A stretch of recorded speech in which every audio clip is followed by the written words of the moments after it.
Good morning, everyone, and welcome back, finally again, to Turnip's Digest. Please pardon the 2 weeks where we did not meet. The first week I was at a funeral, and last week I was moving into college, which explains the change in background that you might have noticed from my screen here. So we are back, Panama Hat and I, if you could not tell, who I am joined by this morning. How are you doing, sir? I'm doing very well. I was at the Vitan last week, so I couldn't have come anyway. And I see the Austro-Hungarian flag has returned. Uh, well, I have four flags in this room. That's just able to be viewed from the mirror. I used to, especially when I was in middle school, which is ages 12 through 14. Right. I collected old flags. If you can see, there's also the Prince of Orange flag under that. There's a German Imperial flag. And I believe somewhere I also have the old English flag before the Act of Union. So Well, there's a suspiciously Vatican-looking flag that's underneath the Austro-Hungarian flag. that's the Prince of Orange flag. But, it's because we can't see the blue, so it just looks like the Vatican, doesn't it? Right. The crypto papist turn. Well, yeah, we'll start a rumor about that. Speaking of crypto, wait, papists. before we take that segue, I would just like to remind everyone, if you like what we are doing here, there is a link in the description to monetarily support. We are also now monetized to the point where we have super chats. I do provide the alternative in the description, though, if you hate giving Google and YouTube and Alphabet your money. But that is assuming that we live up to quality. Hopefully we do. So without further ado, Panama Hat, crypto papism. Well, I will just say, by the way, I apologize. I'm still very, very ill with the post-event lurgy, coof, ague, whatever is this is going around. It's amazingly bad this year. People have been very ill with it. That's what I heard, and apparently I've heard stories of Stephen and Closington and a few other people going over to England and returning with the plague. Well, you see, it's a shame because I would make some sort of some jibe about weak American constitutions. We've all got it. We're all down back, not down back. What's the word? We're all down sick with it very much. Yes, we're all ill. Well, yeah, I suppose I should be doubly thanking you for joining me today because I can't imagine talking about crypto papism as a Catholic while sick with a Protestant on stream in the morning. Couldn't resist. Well, I couldn't resist a Gunpowder Plot stream, could I? So. Yeah, and yeah, for context, I asked Panama, I believe it was yesterday morning. Yes. I asked him, hey, do you want to do a stream tomorrow? He said, yeah, sure. Which topic from the list shall we do? And I said, how about the Gunpowder Plot? And the immediate response was, yes, of course. So, well, I mean, it's one of those things that I could talk about anytime. And of course, we haven't talked about it yet, have we? We haven't talked about it before on any channel. I think. I was about to say, unless AM, Apostolic Majesty, has slipped in discussion of it somewhere. I don't think so. I think this is not entirely under discussed, which, to be fair, I can understand. I don't think it's a particularly. I don't think it's necessarily a major turning point in like Western civilization to merit its spot on Apostolic Majesty's channel. No. However, still important to those of us that like to look at old religious disputes. The real reason that Turnip and I want to talk about it is, of course, because we will get into a very interesting Catholic Anglican or Catholic Prot kind of discussion.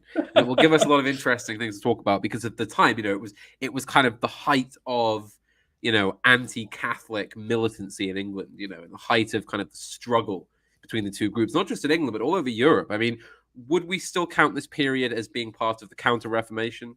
I mean, that's a great question, and I'm sure we're going to get into that because I can see a very strong argument being made. Yes, of course, this is part of the Counter-Reformation, but Counter-Reformation carries with it the context of like a Catholic monarch trying to suppress the Reformation.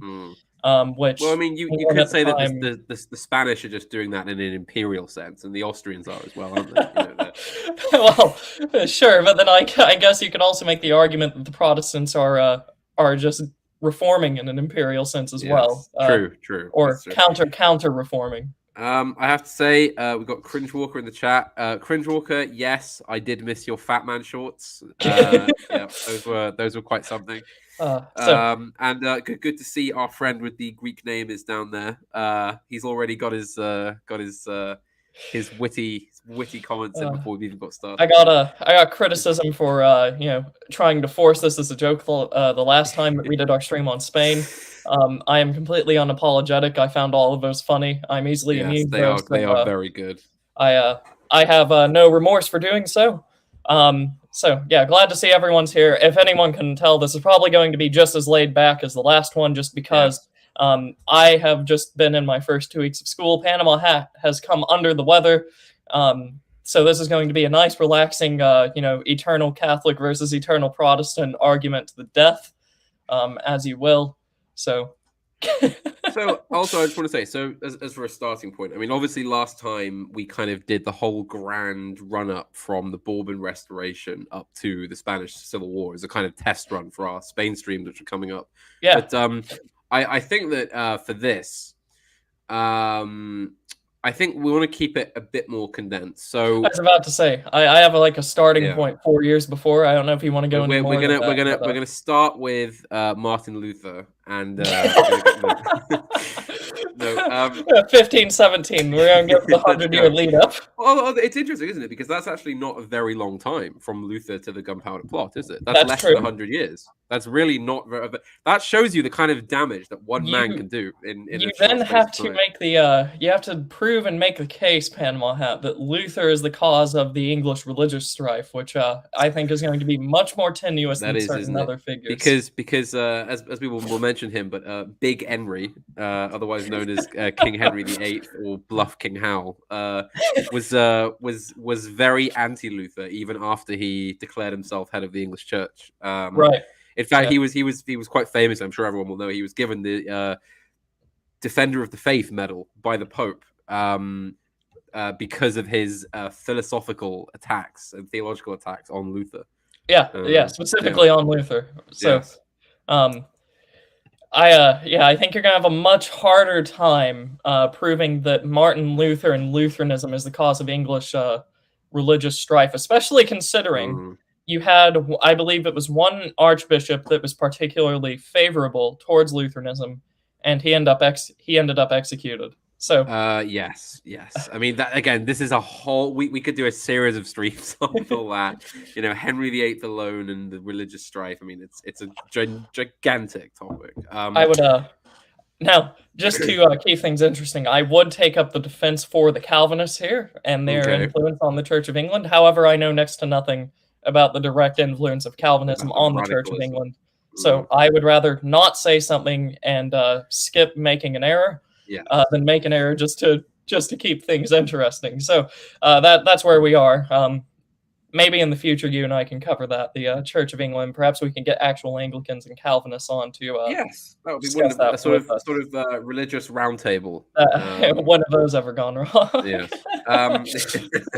Well, so I'm sure, basically, as everybody knows, King Henry VIII, sometime before 1540, in the period leading up to that year, separates the English Church from the Catholic Church, and he does this for a number of reasons. The kind of flagship reason, of course, being the issues around his marriage, as is often said by history. But anyway, it doesn't really matter why today. The fact is, he separated the church, and this kicks off decades of very intense religious strife. Because, of course, you don't just go from being Catholic, even if sort of very Anglo sort of style, right?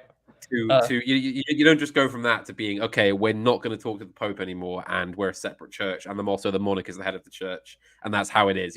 You don't just sort of go from one to the other, sort of, without any sort of issue. Right. And it's my understanding that even under Roman Catholicism, England was much more autonomous than, say, France or obviously Italy, which would make sense. The English, I was discussing this privately with our friend. Sorry, I can't say his name now. Barack Obama, you know. Yeah. Okay. And we were talking about the different characteristics of the faith in different countries, and certainly at that point, there is a very different relationship to Catholicism. Thank Yes, you for the pharma. Maybe in the future we'll come back to this and actually start with yeah, Wycliffe and the Bible translations and the burning we at the will. stake and all of his other Yeah. stuff. We'll go all the way back to the Albigensian heresy, you know. So, But yes, anyways, you're discussing yes. with So Barack Obama. yes. So the thing is that of course you have different relationships with the church in different countries and different peoples, which I think is quite natural. Yep. I in my kind of my idealized kind of Catholic order that is what I want. Right. And And what this meant, of course, is that you have Spain, for example, has a very different relationship to the church than England does. And the English relationship is kind of culturally a lot looser, and there's a lot more kind of older traditions that exist in the English kind of way. So that does make it somewhat easier because the English always consider themselves to be, I think, English first and then Catholic second in a lot of ways. I think the majority of the population have that kind of view. David Starkey, the famous historian, Dr. David Starkey, he always insists that you can actually see the parallels of Brexit in the Reformation in England because he says that it's quite literally the same arguments are made by both sides when it comes to splitting from Rome or from Europe, if you like. right, yeah, I can. And yes. So I can see the general idea that's being gone for there, but then part of me is also skeptical that anything that England does in the past that is counter to the rest of the continent gets played up now as though this was a precursor to Brexit. Yeah, Which it is a little I'm not bit gonna, pop history, isn't it? yeah, I'm not gonna discount David Starkey because he's good, but Yeah. also I can't help but see that now I'm a little bit cynical. No, I know. It's but it is an interesting illustration, isn't it? Yes, and this one does make more sense than some of the other stuff I've seen, so Yes, I'll give it yes, that. absolutely. So yes, anyway, what happens is, of course, this begins a period of extremely unstable religious conflict in England. Even though the crown is pretty secure and the political level is fairly secure, you have a lot of issues with religion and people kind of ratting out their neighbors, or they become like ultra Catholic reactionaries, or they become hardcore Protestants, rooting out the papists from the local towns and such. Right. And Catholicism remains quite powerful, but it gets pushed underground essentially. So I'd say that was in the it remained powerful in parts of the north, wasn't it? Yes, it held on in the north particularly. It's ironic, really, because the Scots would become like some of the most pro-Protestant sort of types, but there's actually a very strong Catholic holdover there, which survives to this day. Actually, there's still some very ultra Catholics up in Scotland to now that were there back then. Even, of course, in Ireland, it basically doesn't do anything at all. And the Irish remain loyal to the church pretty much.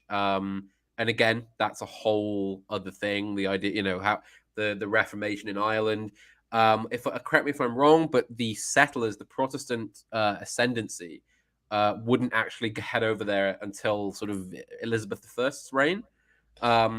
So we're actually sort of pre the sort of the plantations of Ulster and the Protestant landowners, I think, for the moment. At least until the point where they're actually effective in changing demographics, because there were settlements and plantations over there before Queen Elizabeth I, but I believe up until then they were mostly either neglected or just autonomous. Yes. Which is why, if you look at maps at the time, technically England had complete dominion over Ireland from, I think, the 1300s onward. It's just if you look, if you look at a map between, say 1400 and maybe 1600 or so pre-Cromwell, and right up until the start of the Tudor dynasty, you will usually see they put Ireland as mostly independent, and the reason for that is they were, nominally they were under England, but they definitely weren't in actual law. Yeah, it's a mix of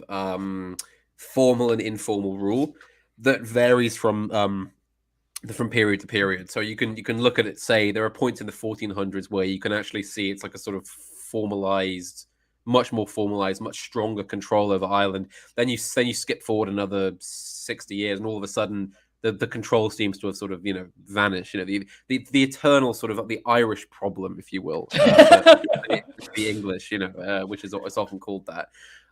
So yes, Catholicism stays strong in Ireland, and in England, what happens is that many sort of numbers of people remain Catholic, and more importantly, elites remain Catholic. Lots of wealthy landowners, members of the aristocracy, sort of burghers and mayors, and kind of notable people as well. Especially so some intellectuals remain Right. Catholic. And they set up various institutions, either hidden ones in England or more often in Ireland, for the training of Catholic clergy. Right. So if you have a young man who wants to become a priest, then he has to be smuggled out of the country, across the sea to Ireland, where he will go to a college or a seminary, and he will be trained to be a priest. Then he will be smuggled back into England to give masses and say services and things and take confessions in secret.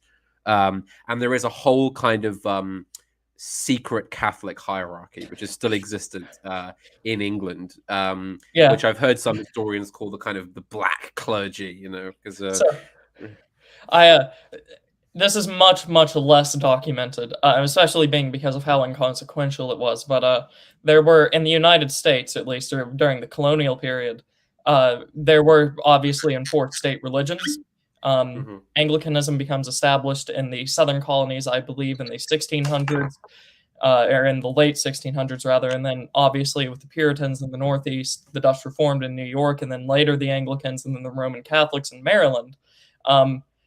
People tried to make out the colonies as an experiment of religious freedom, but that only applies to like two small areas. Yeah, exactly. There were early Lutheran settlers, and I was reading this in the LCMS's archives. You couldn't just freely practice that out in the open. So we had also like a sort of shadow clergy as well, with hierarchy in the early colonies. So this isn't too terribly outlandish to me. However, I imagine that on the much more massive scale of England and Ireland, that it's something much more impressive, I'm sure. Yes, and of course, then you have a kind of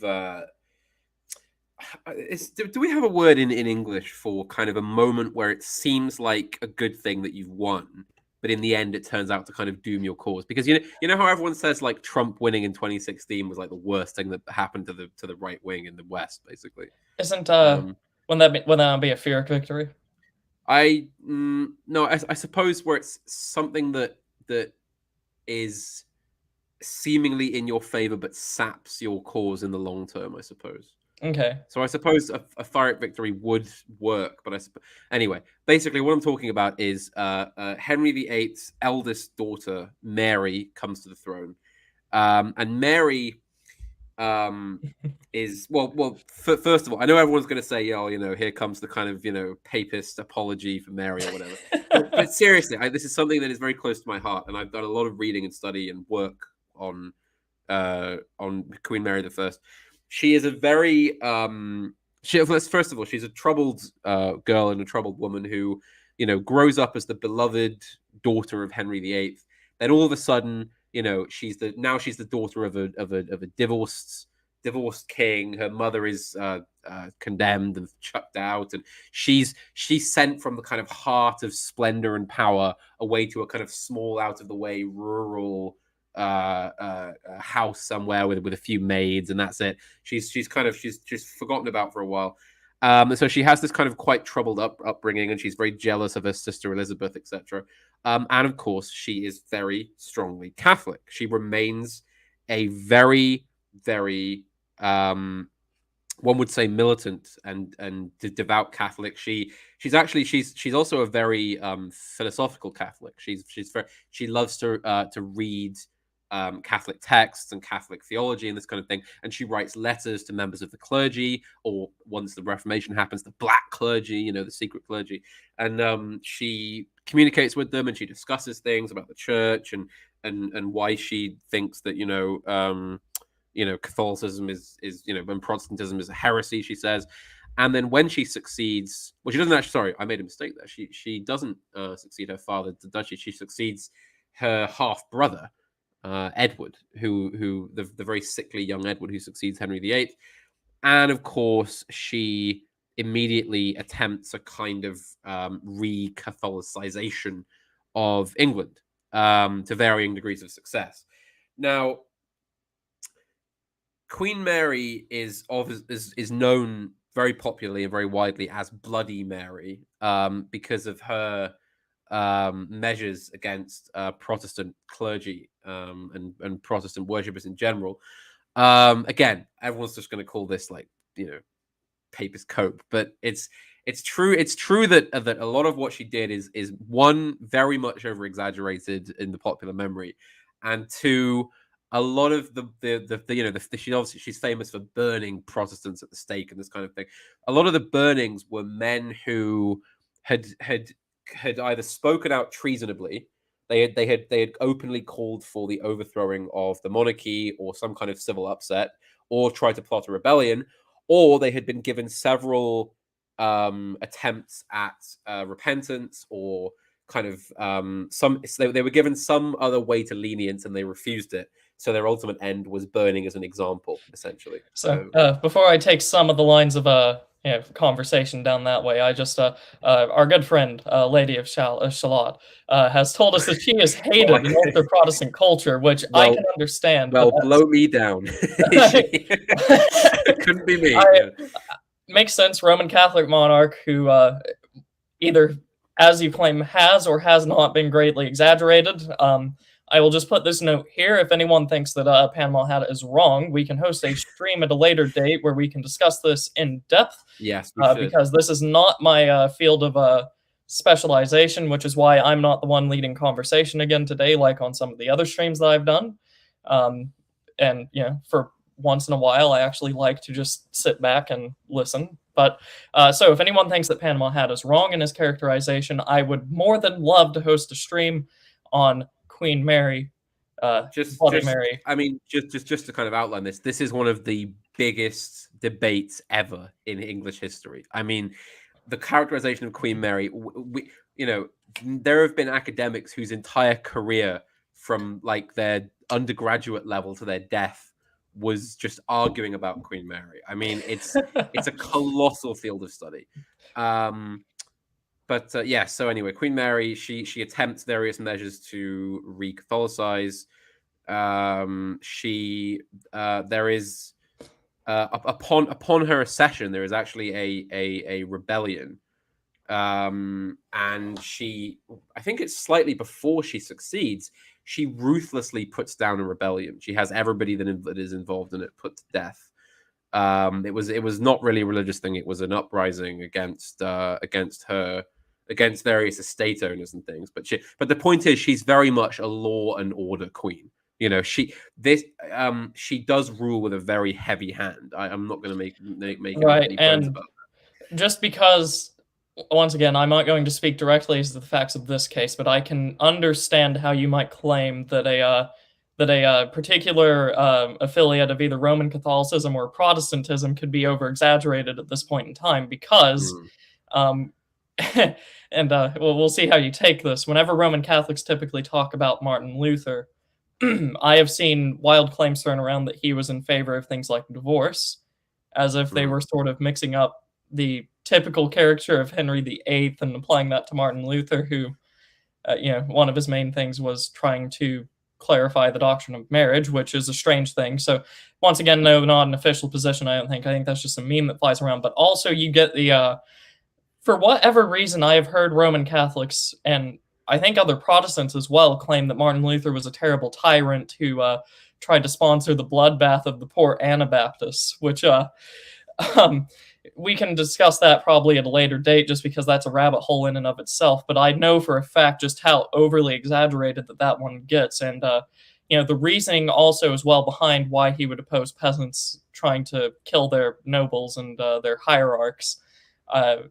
Those reasons get lost in translation, and it becomes he's a terrible Lutheran that was trying to kill the rest of Protestants. I mean, Luther wasn't a social revolutionary. Right? He was. I mean, or at least after a brief flirtation with certain ideas. He was not So a social revolutionary. I will say, knowing nothing about the full case here, I can perfectly understand why Mary, Queen of Scots, Bloody Mary, could be seen as a terrible Catholic tyrant while just trying to keep rightful order.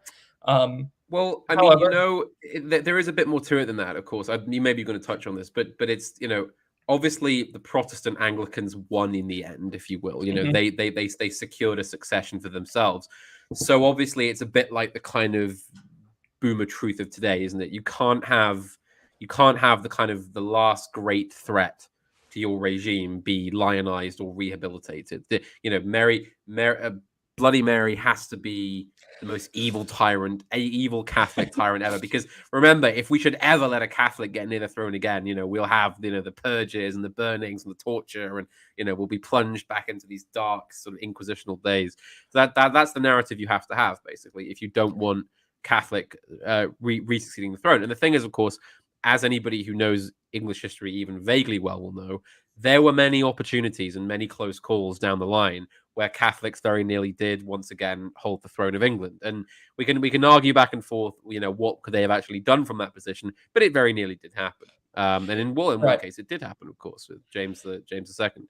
Right, and being as how this everlasting Protestant succession for the Anglicans has turned out, I'm much less sympathetic to the choices that they made thereafter. So, that's my bias declared. However, if we get into any particularly outrageous papist claims from my guest here, I will be sure to oppose them. Yeah. Well, so anyway, back to Queen yeah. Mary. So anyway, I don't want to spend too much time on her because we need to get to the deep lore on the various plotters that will come up. But we do need the background. This is going to be our thing, isn't it? We're going to say, right, we're going to cover through this quickly and then spend about 10 years talking about the background to various things. But that's what we founded this channel for. Anyway, Queen Mary, when she seized the throne, sorry, and yeah, hold on, I misspoke. This is true. oh forgive yes, me. Did we make it? No, I did that. You didn't. Okay. Yeah, forgive me. Mary, Queen of Scots, I skipped over completely because we just don't have the bloody time. Yeah. All right. Keep going. Yeah, Mary, Queen of Scots, we don't need to worry about her today.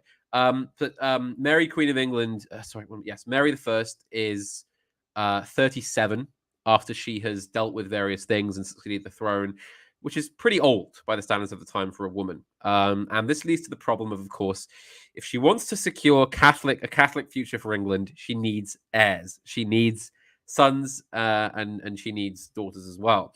But of course, the issue is that she's struggling with this a bit, and she's also struggling to find a husband. For various reasons, which again I can't go into it too much now because it's such a colossal problem. But she decides that she's going to try and marry Prince Philip of Spain, who will go on to become Philip II of Spain. Of course, this would mean that he was a Catholic, so that would work. They could have a kind of grand Catholic dynasty between them, and there would be some kind of close religious-based union between England and Spain. Of course, as we know, anybody who knows English history for the next few 100 years knows that the idea of a friendship between England and Spain did not pan out. England and Spain have been historical enemies for a long time at this point, and so you can imagine that this isn't the most popular choice of a husband. But she secured her power. She is ruling with an iron fist, so no one's really going to try and say no to this. There is a rebellion. A man called Sir Thomas Wyatt the Younger leads a march. He goes from Kent to try and overthrow Mary and replace her with her younger sister Elizabeth, who of course we know will go on to be Elizabeth I. This fails. It's defeated, I think, really before it gets going. Wyatt is killed and executed and tortured and such. And Elizabeth, although she genuinely, I believe, does not have anything to do with it. My opinion of the young Elizabeth is that she was actually quite sort of immature and a bit childish, and I don't think she even if you could say, well, she might have been, I don't think she had the wherewithal at that point to be plotting grand conspiracies to elevate her to the throne. So she had nothing to do with it, and I think Mary can't bring herself to imprison or kill her sister. So she just puts her under house arrest at a rather nice palace, which is not there anymore, called Woodstock Palace. And anyway, she passes an act of parliament for her marriage to King Philip. And he was to be styled King of England, although really he sort of really wasn't. And everybody sort of everybody. Also, there's an interesting just a tidbit here I have to mention. I don't know if people know this, but the Spanish kings, I believe to this day, actually, their title and their claim is extensive, and they basically claim sort of half the known world as their Right. jurisdiction. Let me see if I can find it. I think that'd be Yeah, funny. it's a very long one, but I will. But it's interesting.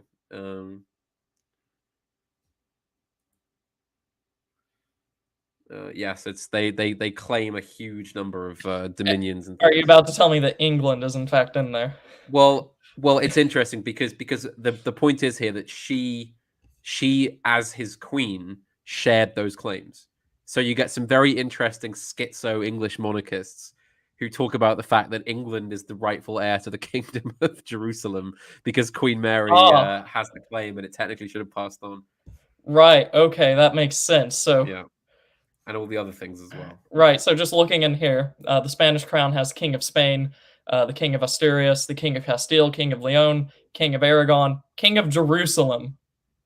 Right. So, Yeah. that would So be the title yeah, that's supposed she was actually addressed therefore as Queen of Jerusalem and Queen of Naples after they got married. They weren't. I don't believe they were particularly close. It was mainly a political thing. Philip spent quite a lot of time back in Spain, so they didn't. They weren't hugely close. He also couldn't speak English. They communicated mainly in French and Latin because it was the sort of nearest things they had to a common language. And now, of course, she's trying to have a child. And in 1554, it looks promising because she stops menstruating. She has morning sickness and she gains quite a lot of weight. But it doesn't pan out. It's a phantom pregnancy. Slightly problematic there because word has been sent throughout Europe that the Queen of England is pregnant.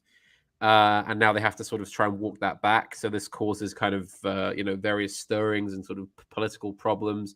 Mary begins to develop a kind of very depressive mania and kind of a mental issue where she is so desperate to have a child, so fixated on having a child, and she just can't have one. And it's beginning to drive her somewhat mad. She has another phantom pregnancy, I believe. And then it's revealed that, in fact, this pregnancy is, I think, stomach cancer.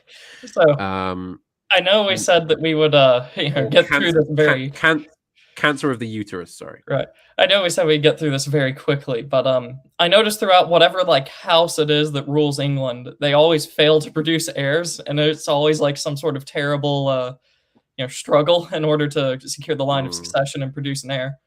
Yes, Obviously, the main example that comes to mind would be one, either the House of Lancaster before the War of the Roses, or number two, Queen Anne.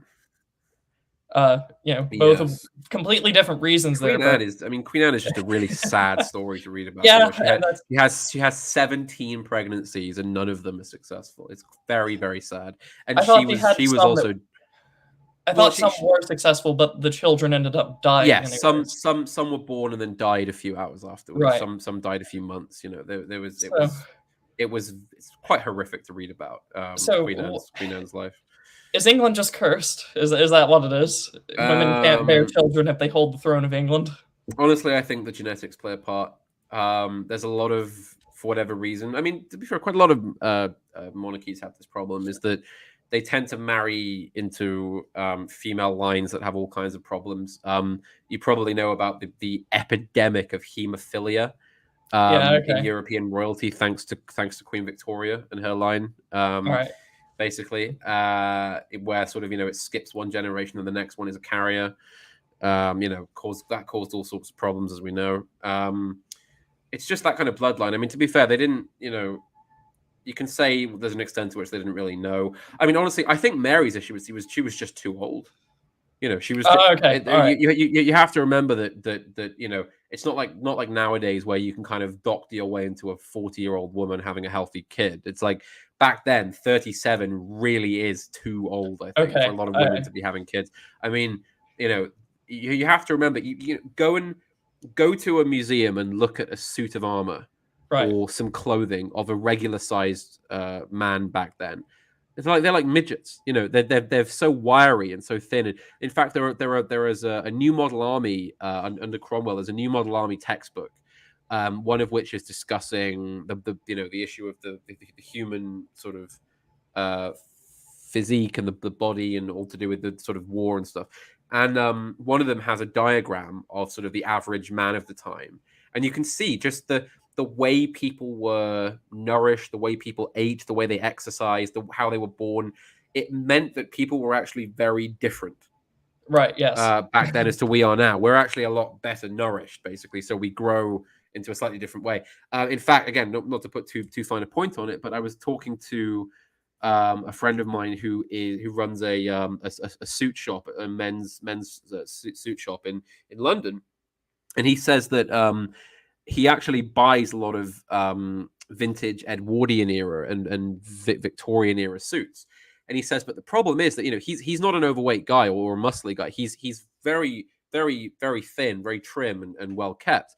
But he says that he can't fit into any of the Victorian or Edwardian era sort of waistcoats or jackets or trousers because we're just the way you eat as a child has massive consequences for how you will develop in puberty, basically. So the physiognomy isn't the right word, but you know what I mean. The physicality The of form. people, Right. yeah, the form of people was very different through the ages as it is to now. So yes, basically the wind up of all this is that back then 37 was very old for having a child. You would Right. be very Yeah. lucky to have a healthy child at 37. I didn't realize it was 37 at which children were trying to be had. So Well, yes, that was how old she was when. I mean, bear in mind that was how old she was when she married Philip. She was trying for several years after that as okay, well. right. So And I mean, this is why young women would get married at 15, because you did genuinely have to start early. If you wanted healthy children, there was a very short window in which women could do it, especially back then. So anyway, she dies. Philip doesn't really make much issue of trying to claim the throne, and she is succeeded, of course, by her sister Elizabeth. We won't talk about Mary, Queen of Scots, or the right. 9-Day Yeah. Queen or anything like that. We just too much of a labyrinthine thing to get into. Now, essentially, all you need to know is that Elizabeth, after a short interregnum, follows Mary. And So here, yeah. Elizabeth is an interesting character to me because once again, I mentioned that English history is not exactly my strong suit, but I'm not entirely foreign to it either. I've heard claims from both sides saying that Queen Elizabeth tried to re-Catholicize the church just cryptally, and then I've heard claims that say, Yes. that Queen Elizabeth was a crypto-Puritan and she tried to take away the Catholicism from the church. Again, it's such a huge historical debate. Again, whole academics have made their careers just off of this, so we won't really go into it in that much depth today. We can talk about it another day, and I'm sure we will. But essentially, my view is that Elizabeth first and foremost needed stability and power. And that's usually the orthodox explanation. That was more what influenced her control of the church than anything else. She needed stability. She was coming to power at the head of a very unstable period in which England had, been thrown into the Reformation. Mary had violently thrown it back in the other way. Catholics were murdering Protestants and vice versa in the streets. There was uprisings and rebellions and, the 9-Day Queen conspiracy, Wyatt's rebellion. All this had happened. Elizabeth just needed peace and stability and unity. Right. She needed to bring the kingdom together. That's why she's such a centralizer. She's a lot like her father in that respect. She needs to centralize. She needs to dominate. She needs to control. Right, and then I suppose this would lead to concessions on both sides of the argument for Church of England. I will go into this. So I'm not going to cover any of the real aspects of Elizabeth Reign because it's very long and very, very complex, and it's just too much for today. It needs a whole series of streams just to cover that on its own. But basically, what I will cover is the religious aspects because this is very important now for the Gunpowder Plot, which we will get to in a few minutes, I hope. So yes, as you said, Elizabeth's main goal, I think, is peace and stability. So what she does is she says that she isn't a kind of ultra Protestant, nor is she a crypto Catholic. So what she does is she tries to smooth things over without kind of pissing off one side too much or the other, if you see what I mean. So what she does is that she says that you're not going to be killed or thrown in prison or banished for being a Catholic, but she brings back several old forms of law which say that church attendance is now compulsory. So every family has to show up at church every Sunday and in their parish. And it is the job of the clergy there and the chief ministers and the vicars and such to run a census and keep tabs of who is showing up at church and what their local status is. And they do this. This is the number one reason for this is that it allows her to keep very close tabs on the entire population. Right. I was about to say, this sounds very similar to the Scandinavian Lutherans with baptismal records. Specifically so that it could be used for conscription, but under the guise of, we just want to make sure that the country is, one, thoroughly Protestant, and number two, thoroughly Christian.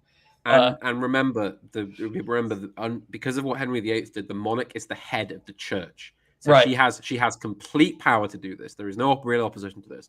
She institutes, and there are also the reason this works is, of course, is because that she knows that Catholics aren't going to show up to Anglican church on a Sunday, are they? So what this means is that she has an exact record of who is showing up at church to be an Anglican. And by the way, if you don't show up at church, you get fined. And depending on your status and depending on various other things as well, the fine will go up. So what this means is that Catholics are free to keep being Catholics and not going to Anglican services as long as they can afford to pay to be Catholics and not going to Anglican services. And if they stop paying, then she can confiscate their house, or she can throw them in prison, or confiscate various things, and or she can just tax them to death. It's a very state-heavy way of increasing her power and reach. Because I don't think, honestly, this might be quite a controversial thing to say to some historians, I don't think Elizabeth is really that bothered by Catholics in England. She just sees it as a useful way to increase power and keep an eye on potential dissidents. I was about to say, with the measures that you're describing, these aren't exactly the measures of someone that I would hear trying to actively convert Roman Catholics, but rather just trying to deal with them to get on with something else. Because you're saying she was using the church for stability, which is an argument that I have heard, and I can be a little bit sympathetic to it.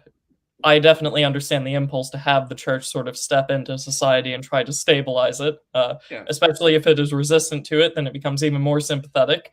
So I can sort of see the back and forth between theological disputes, but also with the sort of taxing Catholics instead of either trying to forcibly convert them, burn them at the stake, seize their property, whatnot, like you've seen with other monarchs in other places in time, or vice versa with the Protestants, like we were just discussing, perhaps. I can understand the point where you're trying to say that Elizabeth was not probably entirely concerned with her country being entirely Anglican. And I suppose also, unrelated to that topic, this is also why nobility tended to be more Catholic than the general population. Yes, well, just because going to be my next point. Is because what you have, the general population is increasingly, the Catholics are either fleeing or they're converting. But you have very powerful members of the elite, including, this will become important later on, members of Parliament, both in the Commons and the Lords, who are Catholic. There are quite close advisors to Elizabeth who are known to be Catholics. There are a number of very powerful men who are known as crypto-Catholics or suspected of being secret Catholics. I will also say that depending on the jurisdiction, the measures against Catholics could be quite harsh. I kind of skipped over that. But depending on the local law enforcement, then you could have a particular sheriff or a magistrate who is really sort of hates Catholics and will go to extreme measures and will use various laws that Elizabeth herself is not pushing, but they can kind of, they can use their sort of legal foo, if you will, and look up sort of some law that means that they're allowed to crush Catholics to death with a rock on a Thursday if they haven't paid their church tax or whatever. Right. So, and that does happen. I would want to ask how much of this, harsher enforcement in specific areas could also date back to Mary, because I can't imagine that it was one centralized force carrying out her will. I imagine that due to the nature of English government, there are also decentralized Yes. The thing about yeah, as enforcement. you say, it depends on where you go because you could have local jurisdictions that, under Mary, say that are very kind of pro-Anglican, so they'll enforce it. They'll enforce kind of anti. Although, actually, that being said, a lot of the Anglicans are actually very socially conservative and very theologically conservative, and they actually hate a lot of the really radical Protestants, even as much as the Catholics do. So they're Right, actually yeah. willing sometimes to go, like, you'll literally get, the meme of like the black hand and the white hand, like, Yeah. during like the no more brother wars. You'll literally get that where kind of these sort of ultra Protestant secret police under Mary will work hand in hand with basically known Protestants to crush radical Protestant dissent because they see it as more of a threat, if you see what I mean, And than anything else. this sounds very similar to Germany, where Lutherans would also sometimes be in league with Roman Catholics in order to quash, say, Anabaptists, Yeah, which was the main exactly. threat at the time, or Because we perceived can't threat, have that rather. level of uprising and disorder, can we? I mean, the thing about Protestantism is that it did unleash a lot of radical uh, sort of radical ideas, as we will see with the Civil War, and we eventually do that. You do have kind of priests and various sort of people within the church that they always love to take everything to its extreme. They're the sort of real radical types, and they will say, well, my conclusion is we need to abolish the monarchy, liberalize the church, and give all the land to the peasants, basically. And Right. obviously the magistrates and the crown will go, right, stop that. We're going to put you to death because you can't be saying that kind of thing. So, and so this is being very nitpicky here, but this is my channel, so I can finally do this. So, with tracing all of the Reformation back to sort of like the general idea of Protestantism, most people will associate that with Luther, later Calvin, and sort of like the more I don't know if you'd call them conservative, but that's the idea I'm trying to get across here. You get Mm. the ones that were much less radical in trying to overthrow everything, and then you also get certain groups like the Anabaptists, who right out of the gate were basically trying to declare peasant rule across their principalities. And then later in England, you get sort of the more radical egalitarians that come along with the parliamentarians. Um, Levelers and diggers and so such. the issue that I have with tracing them back to Protestantism is sort of like a whole, is that you don't really have one just sort of family Well, tree where you can start with Luther and say, oh, we can could trace them I back to Could I him. delve into what I meant a little bit more? Go Because I on, think yes, so. please. What I meant by true Protestantism is that whenever you have a kind of reformatory movement, or you have a kind of moment where somebody declares themselves to be against the old guard, even in the most mild way, what that will do is it will basically inspire various people to kind of take it all the way. They will go, well, if this is happening, then I can do this, or I can say this, or it opens up the possibility that I could say this, if you see what I mean. So how it's like in the American Revolution, where a lot of the leaders are the most kind of mild conservative. We basically just want Britain, but we're in charge. But then that will open up the way for more radical people to say, well, actually, we need to do away with kings altogether, and we need to do away with religion, and we need to, everyone needs to have an equal amount of land, and all this kind of thing. It's when you actually begin a process of political change or reform, you give way for more radical people to do things. It's not unique to Protestantism. Okay, right, yeah. It's just the process of entropy in politics at all, basically, is what I Okay, meant. I So that's what I understand meant. that. But the slight detail I'd like to point out is a lot of the things that you see with those that were technically on the Protestant side, trying to overthrow everything, is that with them you see that they didn't really start with Luther. In fact, most of them sort of predate Yeah. Luther. You see a lot of these sort of peasant revolts, being a sort of pseudo Protestant, if you will, group long before. Let's not even get on to Jan Hus. I mean, that's Well, and so yeah, some of the a lot of Lutherans now will would point to the Hussites and say these are proto-Lutherans, and uh, I having read into Huss, that seems a bit of a stretch to me. And then the Czechs that I know also say he was a proto-communist. I'm just gonna say, Hus had it coming. And had it coming. Oh, you're muted. Sorry, I'm not going to go that far either, but I don't think that there's I think that you can see different strands of a proto-Reformation that will bear out into the eventual branches of the Reformation. All So, right. Anyway, having clarified that, we can go we back need to to our get back topic. running. So yes, where were we? Queen Elizabeth. Yes. So she's taking these kind of these sort of stability ensuring measures to bring back some stability, and of course she's able to fine all these very wealthy Catholics, and she now has an extra source of income. So she's very pleased with that. Various things happen. There's obviously the Spanish attempted invasion of England, the Spanish Armada in 1588, which causes the quite a bit of anti-Catholic sentiment to pop up again. So this kind of era where you can be a Catholic but you'll just be fined gives way to a much more militant anti-Catholicism after the Armada because it's assumed that Catholics must be pro-Spain. And the interesting point that, again, just go back to Starkey, he said this in several interviews and in his books as well. It's not that the English have a real hatred for Catholicism or Catholics. They just have a real hatred for foreigners. They have a militant dislike of the foreign menace. And what that means is that they see Catholics as aligned with Spain or aligned with France, or even the Irish. And this makes them the enemy in the worst possible way, basically. Right, that was the issue with some of the Catholic Scots, wasn't it? They were much too aligned with France, which would be unacceptable if it ever pervaded English society. Same thing with correct. Spain. So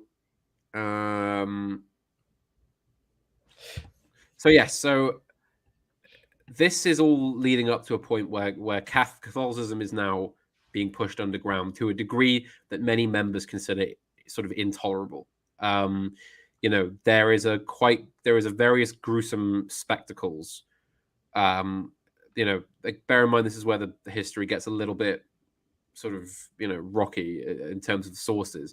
But it's said that some magistrates are far too zealous in that they will find some 70-year-old woman who's a Catholic, and they will strip her naked and crush her under a rock in public for being a Catholic and refusing to repent. And even for the standards of the day, and even for the kind of very anti-Catholic crowds, this is a bit much. This is a bit too much.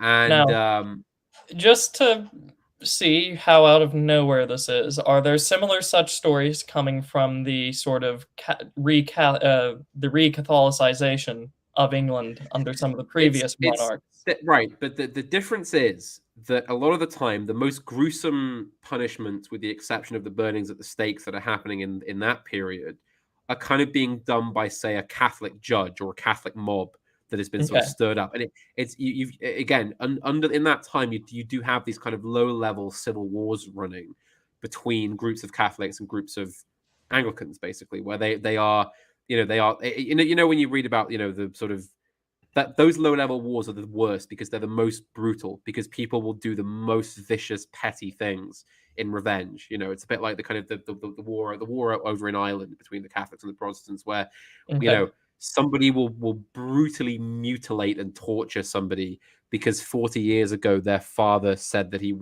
Protestants smell or something. It's really, really, really, really ridiculous. So yes, there are parallels, but again, how I said last time with Spain, how what made the murder of Jose Calvo Sotelo so shocking wasn't that it happened, but it was done by uniformed police officers. Right, okay. It's that kind of thing where you're having kind of everybody's watching this. The Catholics are watching this and going, so this is what Elizabeth wants, is it? This is what she wants. Right, okay. She wants old women being crushed under rocks. I see.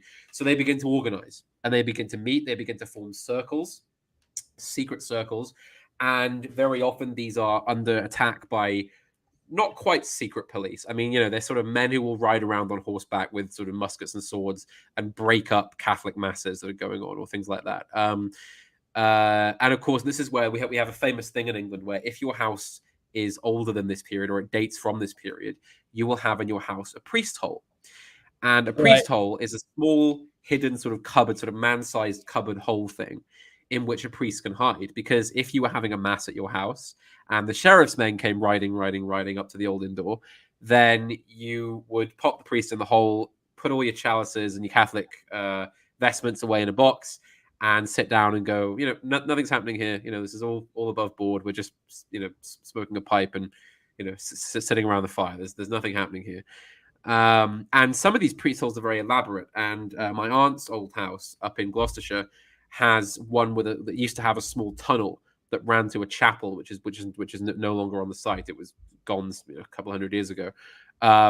So the priest could, sort of run between the two locations underground. It was quite elaborate. Yeah. And this was a bit like sort of it had the scale of kind of prohibition, where you have these insanely elaborate, machine kind of sort of matrices of Right, yeah. smuggling priests and holy water and wine around, to get masses going. Right, and my mind went to a different area because it's much less elaborate, but I'm pretty sure in New England there were things for hiding assemblies if they were against that specific territory's Puritan order. Because I'm sure many people will be aware of the multiple banishments and the executions and witch trials and all that happened in Puritan New England, some of which may or may not be exaggerated. That's for another day. But obviously, the witch trials have been, because it's just used to say Christianity bad.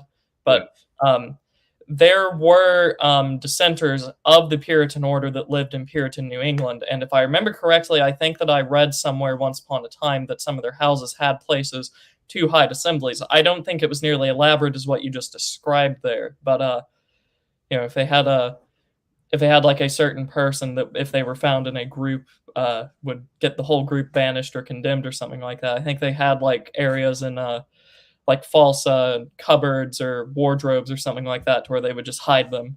Yes. So, I mean, if it works, doesn't it? It seems to be an English tradition. I mean, yeah, hiding priests and that kind of thing. So, anyway, Elizabeth's reign progresses, and she has the same curse as her sister and her father, in that she can't secure an heir. In her case, it's partly for lack of trying, because of course she never gets married. She's never married. Because she doesn't. I mean, essentially, the main sort of reason that everyone gets taught, which I think is pretty much true, is that she didn't want to share power. She didn't want to open up the possibility of having a king. So she remained the Virgin Queen, which I think is a massive lie. Sorry, but maybe this is an insult against old Queen Bess's good name, but I never believed that woman was a Virgin Queen. I've read certain accounts of things of certain relationships she had with quite disgustingly old members of her household before she was queen, and I do not believe she was a virgin when she took the throne. I was about to say something. This might inadvertently strengthen that point. I was under the impression it wasn't necessarily to share power, or that she didn't want to share power, that she didn't get married. I thought that her being unmarried itself was a form of power, because she could hold that over different nations. Yes, this is true. And of course, it means, again, this is not a joke, by the way. Like, she literally could control a simp army. Like, up into like her entire reign, she had extremely Chad powerful noblemen from all over Europe, including England, of course, coming up to her and going, "Let's get married." And she would kind of flirt with them, and get them to write some poetry and send expensive gifts and conquer countries for her. And then she would go, "Oh no, I don't really want you in the end." It's really a case of a woman using every advantage that a woman has over men. In that case, including Muscovites, I think, wasn't it? That's a rabbit hole. We shouldn't go down there. But I'm that's a whole. I don't have the knowledge to. I know what you're talking about, but yes, there was. She did genuinely love men, if you see what I mean. She liked her powerful men. She liked to hang out with them. She liked to flirt with them. She enjoyed their company. There's one story. Me and myself and Mr. D were talking about Elizabeth I one night. He's a big lover of the Elizabethan the whole period. And as the name might indicate. Yes, exactly. And he was reading to me one account of a I think it was a French or Spanish ambassador who was at the court. And one night, the rather old, I think she was in her late 50s, early 60s at this point. He's in his chambers. Apparently, he was quite sort of good looking, and the Queen walks in wearing nothing but a dressing gown, which she has, quote, forgotten to tie around the middle. And of course, in the moment, he kind of holds himself together, and she kind of goes, whoops, and sort of does the dressing gown up again. And then in his diary, in his personal book, he writes, it's probably the most horrifying thing that has ever happened to me ever. The sort of old Queen of England coming in with an untied dressing gown and nothing on under it. It's Yeah. yeah. So once again, if any Anglicans feel that this is a mischaracterization, I will gladly host a stream later where we can discuss these claims in further detail, because that is I imagine that one might be quite controversial to the to those that might be. I have it on good authority that is a true story. Anyway, so Elizabeth dies. She has no heir, and she is succeeded. There's a whole story of the succession, which we're not going to go into now, by James the Fourth and First, because he's Scottish. He was the King of Scotland. So he was James the Fourth of Scotland and James the First of England, hence James the Fourth and First. What should we say about him? I mean, he is basically famous for being the divine rule of kings guy, if you know what I mean. He is the philosophical weight behind that. He insists on the divine rule, divine right. He is another quite centralist monarch. He believes in absolute power. He's not. Obviously, he does a better job than his son with Parliament. Let's put it that way. But he's not hugely keen on relying on too much on Parliament. He believes that Parliament is an afterthought and that power should flow from the monarch, which I'm not really an absolutist, but I would agree with that as a principle. Before this might be another rabbit hole, and I told you beforehand we'd spend about an hour on the lead up and then get to the actual plot, but the sort of lax structure of this is kind of the point. With James the Sixth and the First, I have heard him also called an extreme crypto-Catholic, but which is strange to me given the fact of his patronage of a certain Bible. Honestly, I think that basically any monarch that has a taste for power, various liberal historians will call a crypto-Catholic, because they just they associate Catholicism and the Pope with kind of absolute reactionary absolutist power.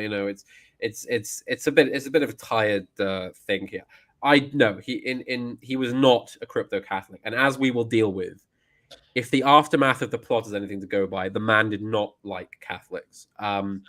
Before we just go with that, what are the basic arguments for why he is a crypto-Catholic? Because I imagine just saying in academia he liked power, therefore papist, like that might have worked at his time, but I have a feeling that would not have lasted into the modern day. But maybe I think I would have to look into it specifically, but I think a lot of it has to do with his. I think you know how the word Catholic is also an adjective until someone has Catholic taste.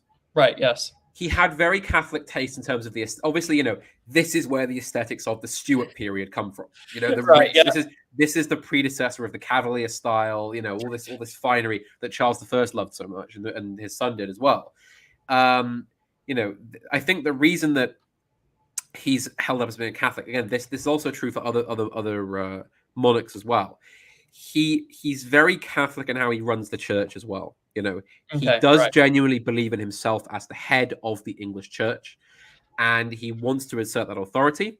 I think he makes various aesthetic reforms to the church as well. So again, this kind a lot of the more, you prots, you love your sober churches, you love your more plain style. So to them, this is a great front. This you say that, but I hate to tie this back to this obscure Lutheran denomination in the United States. But anytime traditional Lutheran aesthetics gets asserted here in the United States, in the Midwest, in the South, and in parts of the North, we get accused of being too Catholic.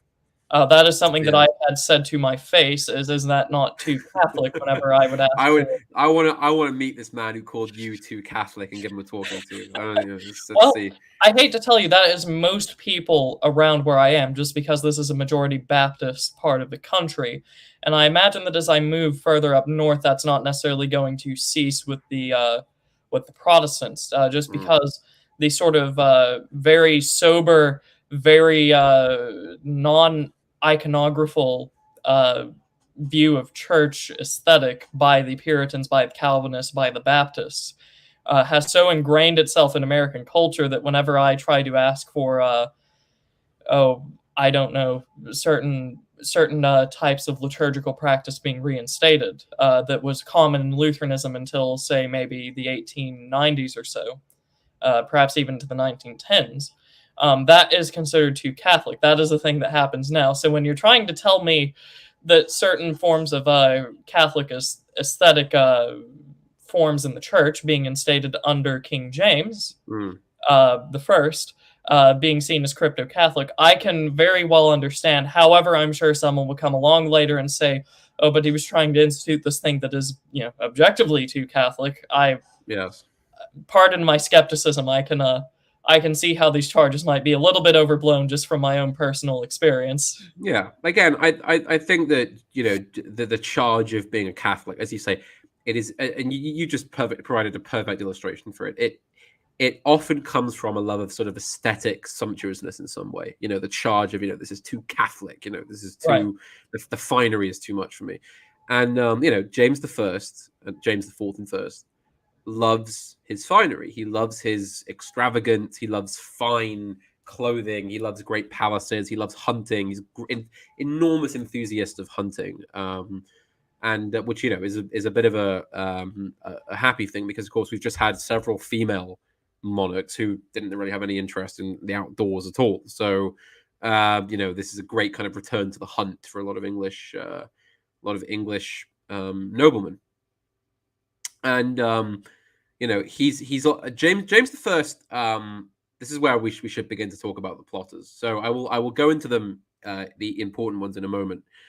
But one of the big objections the plotters have, again, they're not really anti-James as such. They're a group of Catholics who have come together to, for various political reasons, Catholicism being the main one, because basically during James I's rule, this issue of should Catholics just be free to do what they want to do becomes a problem again.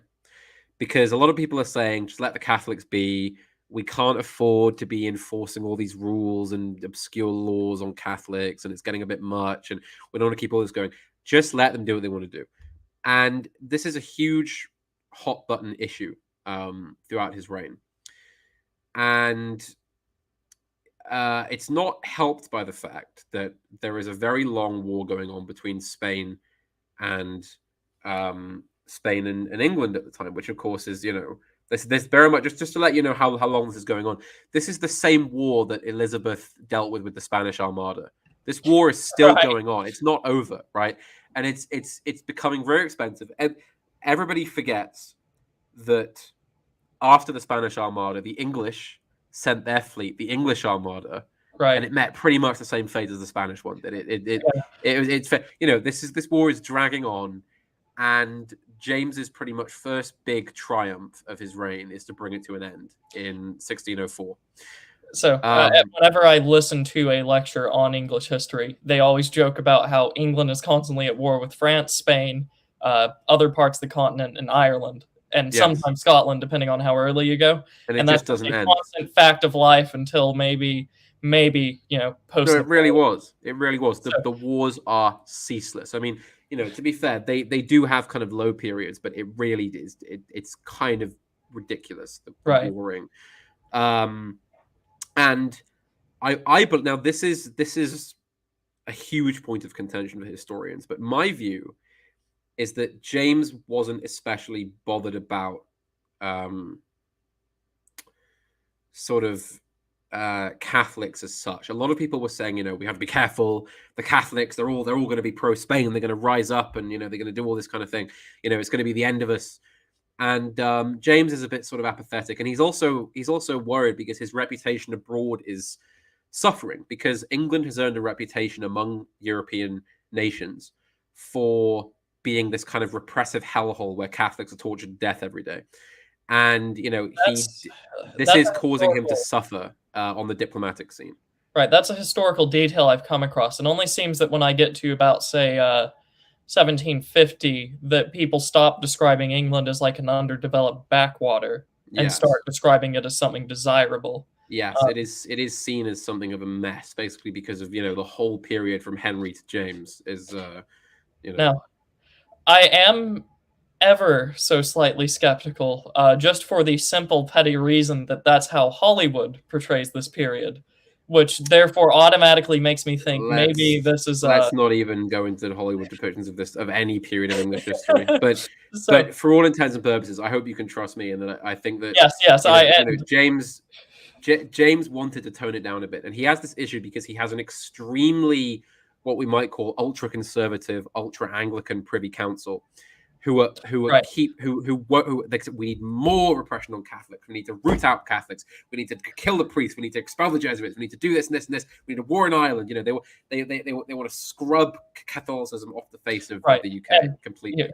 furthermore, just to like assure you, I can understand why this all might be true, just because early 1600s, right before things start heating up at the before things really get bad in the 30 Years' War, say, in Germany, when everything Mm-hmm. starts getting bled dry, which is where we're about to get into over there on the continent, unless I've just terribly mixed up my dates, which is always possible, but I don't think I have. So, 1610 to the 1640s.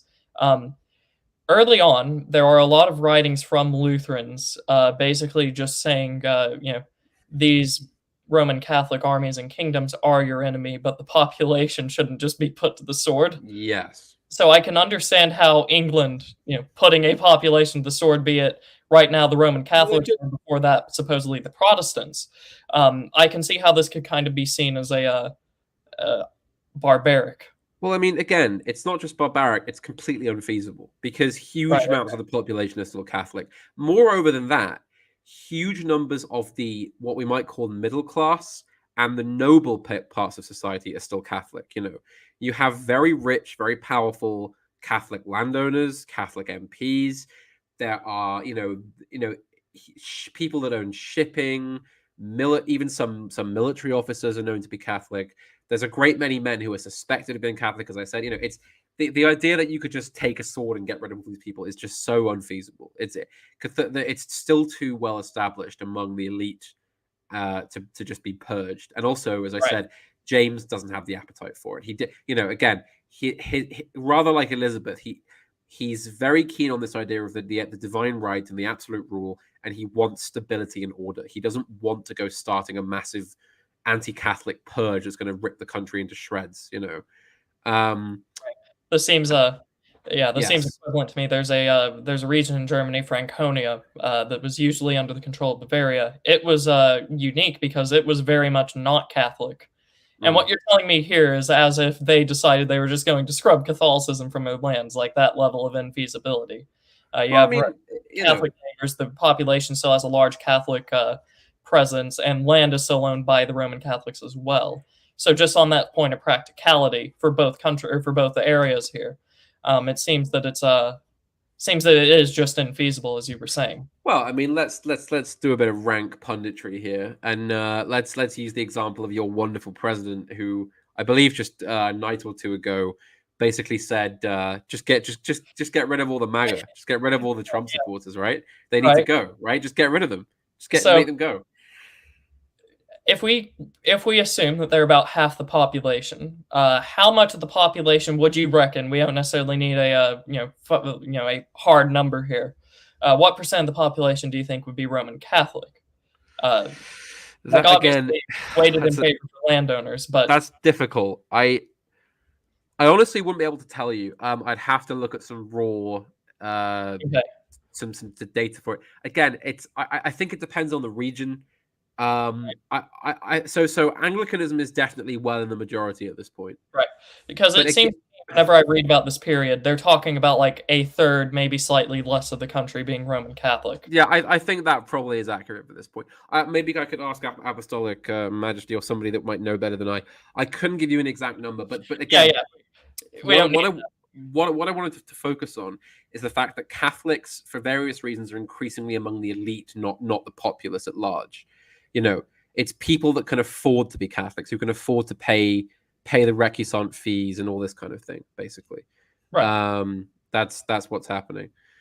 So anyway, now we have set the scene for 1605, and we can begin our discussion of the plot. So, and of course, I will say before we get going, much of the information that we're about to discuss, and this is a genuine disclaimer. This is not a joke. Much of this information is scattered or unreliable because some of it is drawn from sources which are difficult to verify. Some Right. of it is drawn from investigations by the Crown post hoc. Some of it is drawn from confessions taken under torture. And there has been an enormously wonderful job done by historians to piece together the real narrative of what happened here. But some of this will be sketchy, and where it is sketchy, I will make that very clear. If all I have to draw on is something that Guy Fawkes said on his 27th time on the rack, then I will make that known, because obviously it means that how, to what extent can we trust this information? We've entered the historian's quandary of we can't trust the sources that were there at the time because they are so terribly biased and incomplete. But also we can't just take what we know today because we're about like 300 something years removed from the events, or yes, I think it would be 400. So, and the other thing I want to get into now, we'll get into at the end, is that this is kind of the original truther conspiracy theory, basically. And there is some merit to the fact that it's possible. Again, a lot of serious historians will discount this view, but it's possible that this was something of an inside job, or a false flag, or may have just been made up entirely in some way, basically. There are various reasons for this. Again, we will go into them afterwards. But this may have been a false flag by a secret agent, which, again, spy networks were very well developed and well used at this time.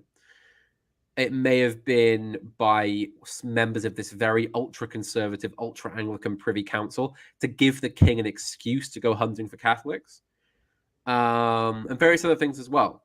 But what we will do now is delve into the most commonly accepted official narrative, because that's what we have, or at least we will deal with the facts as we have them, or as best we can. So we're going to deal first with the man you see second from the right there, called Robert Catesby, because he is the leader of this conspiracy. This guy right here. Let me just tab back. Yes, Robert Catesby there. So Robert Catesby is the son, the only surviving son of Sir William Catesby, and he comes from a family of very well-known Catholic recusants who, they insist on still being Catholics. His father had suffered suffered many years of imprisonment and torture for refusing to convert. He'd been sent to court. He'd been under trial. He'd been punished for harboring a Jesuit priest. He'd been through all kinds of things, and so the young Robert was, very, very set in his ways Catholic. He believed that the state, the Anglican Protestant state, was unfairly penalizing him and his family for believing in their faith. And he's very well educated. He goes off to Gloucester Hall, which is a college at Oxford, it's not officially a Catholic college, but it's the same then as it is now. Basically, if you want to get in, you were expected to be a Catholic in some way, or come from a Catholic background or family. A lot of priests will start their education there, that kind of thing. So he goes off there. He is thrown in prison during the Spanish Armada because he wasn't trusted, because he was the son of a known Catholic recusant, and they feared of a Catholic uprising during the Armada. Right. He is not granted a degree from Oxford because they introduced something called the Oath of Supremacy, Right. which Okay. Right. which I'm sure you've heard of. It means you have to swear allegiance to the Church of England and the monarch Right. if you want to take your university degree or enter Parliament or enter public office in any way. Specifically over the Pope, if I remember correctly. Yes, yes. And if you did not do so, you could be convicted of treason. So anyway, he goes off. He, you know, obviously his family are quite wealthy and landed, so he sort of goes back home and gets married and sort of establishes himself and that kind of thing. He has some involvement in the Essex Rebellion, which we've not mentioned, but it was a rebellion by Lord Essex against Queen Elizabeth I and the so-called court faction led by a man called Robert Cecil, who was, you know, kind of how Talleyrand, you know, the kind of French, for the French minister, who is kind of just this eternal statesman, this eternal kind of Fed type figure, who's just always there running things. You know how like Right. Tony Blair now is just always there, you know, running things. Robert Cecil is a bit like that. He's this kind of omnipotent, always present, sort of powerful figure who is basically running the country for Queen Elizabeth. And he's hated by many. And there is a rebellion, as I said, the Essex Rebellion, and it fails. Catesby is not imprisoned. Well, he's the rebellion fails. Catesby is captured and put in a cell, and they say you can go free if you pay a fine. And the fine is 4,000 marks, and this is apparently over £8 million in today's money. Oh, okay. Now, the Catesbys are a wealthy lot, but you know this is a lot of money, and he needs assistance from various figures. Sir Thomas Tresham, who was another prominent Catholic. Again, a lot of these Catholics, very wealthy, very powerful landowners, and it's better for the state to just slowly bleach money off these people than to just kill them outright, basically. So he gets help paying his fine. Catesby has to sell his estate, his family estate, in order to pay it. You know, he's obviously, you know, he has a real vendetta against the government at this point, and he ends up in Spain trying to gauge support for a Catholic invasion, because at this point Philip III of Spain has been giving some assistance to English Catholics, and they need to gauge what the support is going to be in the future. Right, that's a standard for this time. Protestants support other Protestants in other countries, and Catholics support other Catholics in other countries. So, same thing here. Same has happened in the French Wars of Religion. Same things happened in the 30 Years' War. Yes. Don't see why England would be different. Over time, Catesby has become a kind of Catholic crusader, in the words of one historian. He is, you know, he at this point, if he sees a Protestant, he's seeing the devil. You know, he is viciously anti-Protestant at this point, and he is willing to do anything to remove Protestant rulers from power. And the inspiration for the plot, you know, this is not the first such plot, because many Protestant kings ruling majority Catholic states, of course England was not majority Catholic, but many states in Europe have this weird situation where you'll have a Protestant ruler and a majority Catholic population, or vice versa. And many of them have been subject to assassination attempts for that reason. And Catesby begins to consider a plot, and English Catholics who meet and discuss their various moves, they begin to discuss the possibility of regicide, because the thing about these people in the times that they're living in is that they, even if they're Catholics and they're being persecuted, they still have a kind of moral code. And they believe that regicide is one of the great sins of the earth. I mean, I believe that, you know, this is not just a European kind of inheritance. This is also something that is prevalent in certain parts of the Bible, isn't it? And various theologies. The idea of the, you know, the killing of one's lord as such, or Right, one's betters. Let's see. This is in basically all branches of Christianity, save for the more radical ones. Probably on either side. It wouldn't surprise me if there are Roman Catholics that would have no problem killing. But once again, wow, we're about to get onto that. Once again, fringe on both parts there. Like, for instance, you're talking about how Roman Catholics have this in their doctrine. Luther in the Murderous and Thieving Hordes of Peasants says basically the same thing. I believe that a lot of the Calvinists, I'm not going to make a statement for the ones in England, but I know that Calvin himself, when he talks about hierarchy, it would be very difficult for me to imagine him supporting regicide, if not just outright condemning it. Well, it's sort of like crossing a line, because a lot of these people say, well, we hate the king. He's Protestant. He's suppressing us, but he's still the king, and he's still the king of England, and we are English, and it would just be wrong to kill him. But these Catholics, led by Catesby, who again by now is this fanatical Catholic, hates Protestants, is sick of it all. He's sick of all the years of oppression and strife and fines, and he's had to sell his family estate just because of some fine. And he says, right, that's it. Regicide is justified, and we're going to do it, and we're going to kill the king and start an uprising. And so he gathers around him a group of very radical Catholics, as you see here. You see these various names. And he begins to consider, well, how are we going to do it? It's easy to just say, let's kill the king. Well, actually, it isn't, because if you get overheard saying it, you'll be taken and you'll be tortured and killed. So these guys have to be. I mean, we think of ourselves as being a bit under the radar with our live streams and chatting on Discord and holding events. But honestly, if we were this lot back then, if you're in a pub and someone hears you whisper, "Let's kill the king," then you're done for. You're dead. Right. I'll tell the magistrate and you'll be dead. I imagine my average lifespan would radically plummet if I were to say that in public. Yes, you would be in a lot of trouble. So again, he begins to kind of talk to his Catholic network, various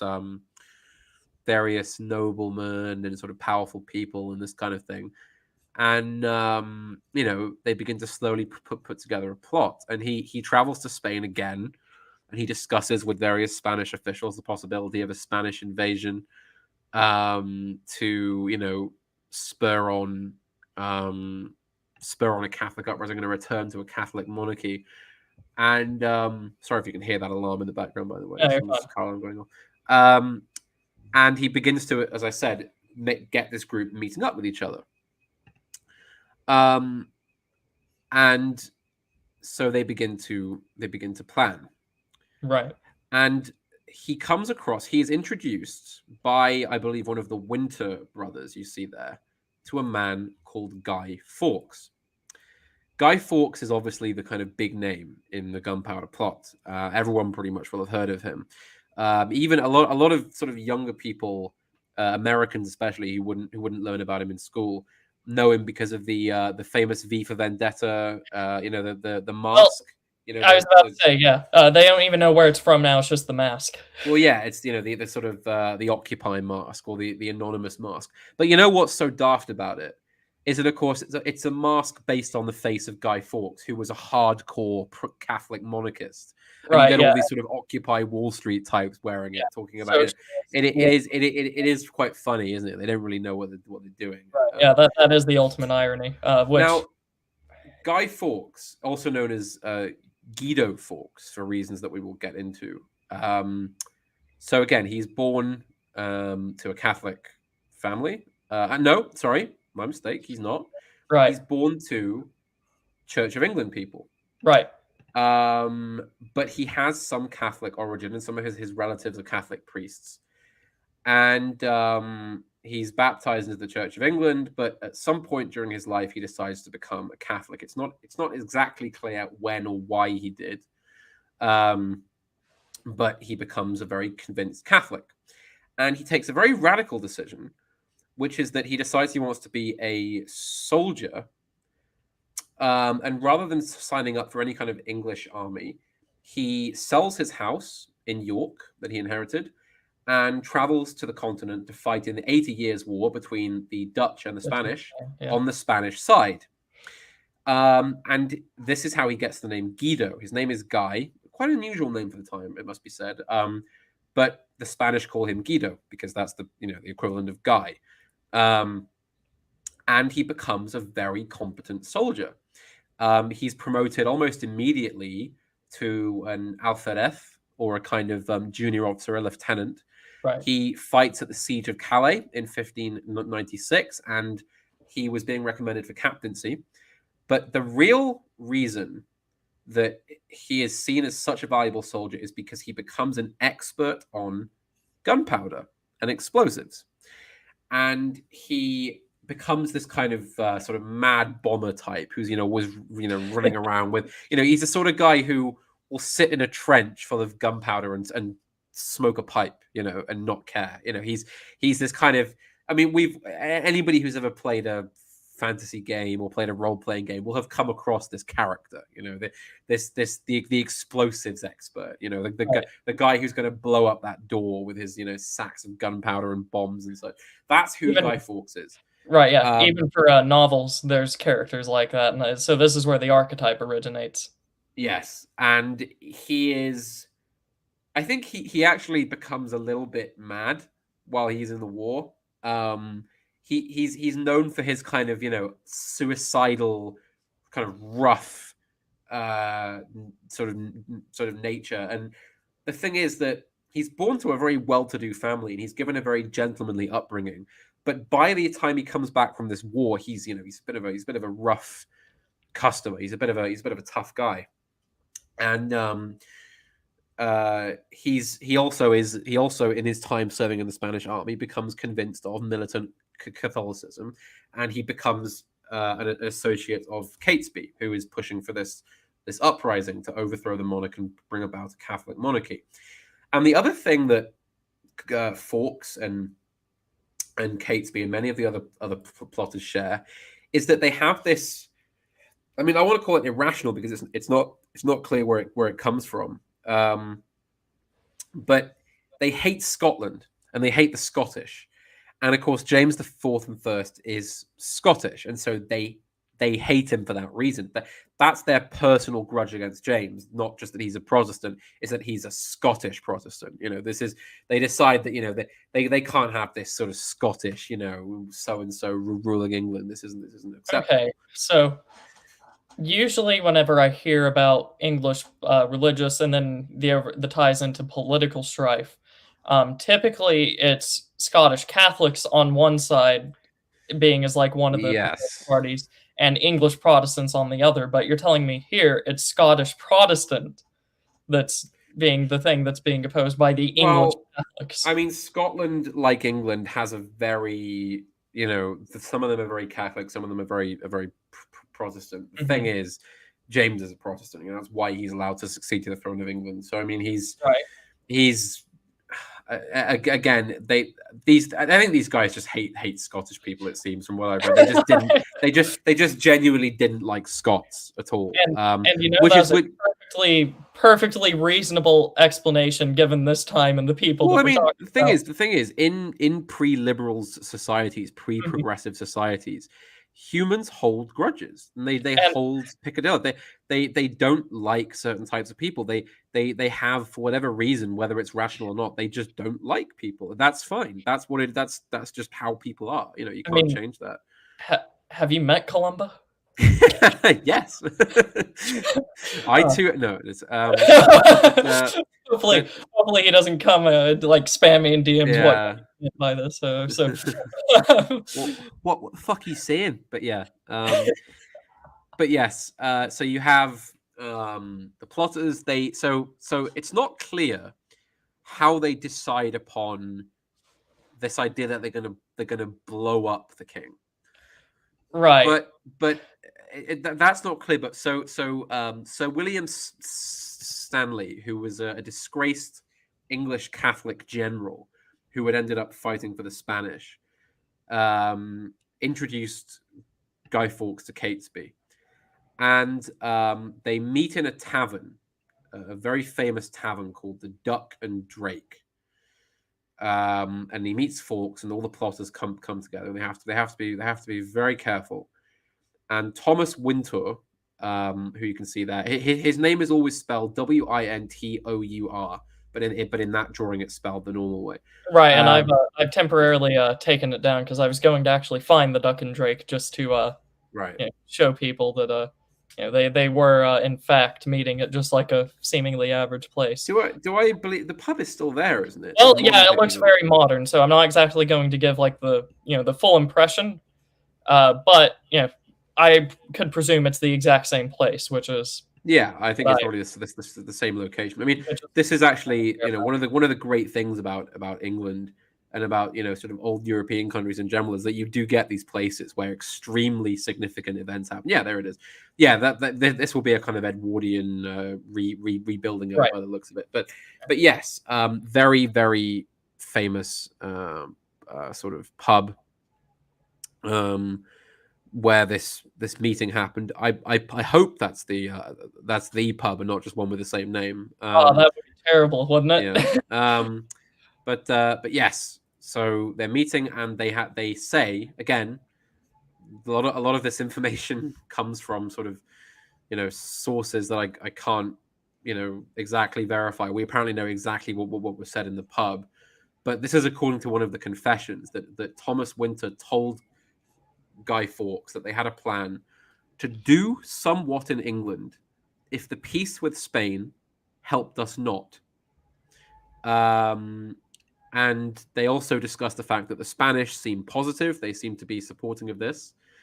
And Catesby is still convinced of militancy. He says, right, we're going to do this. We're going to do something very, very militant in order to overthrow the Protestant monarchy.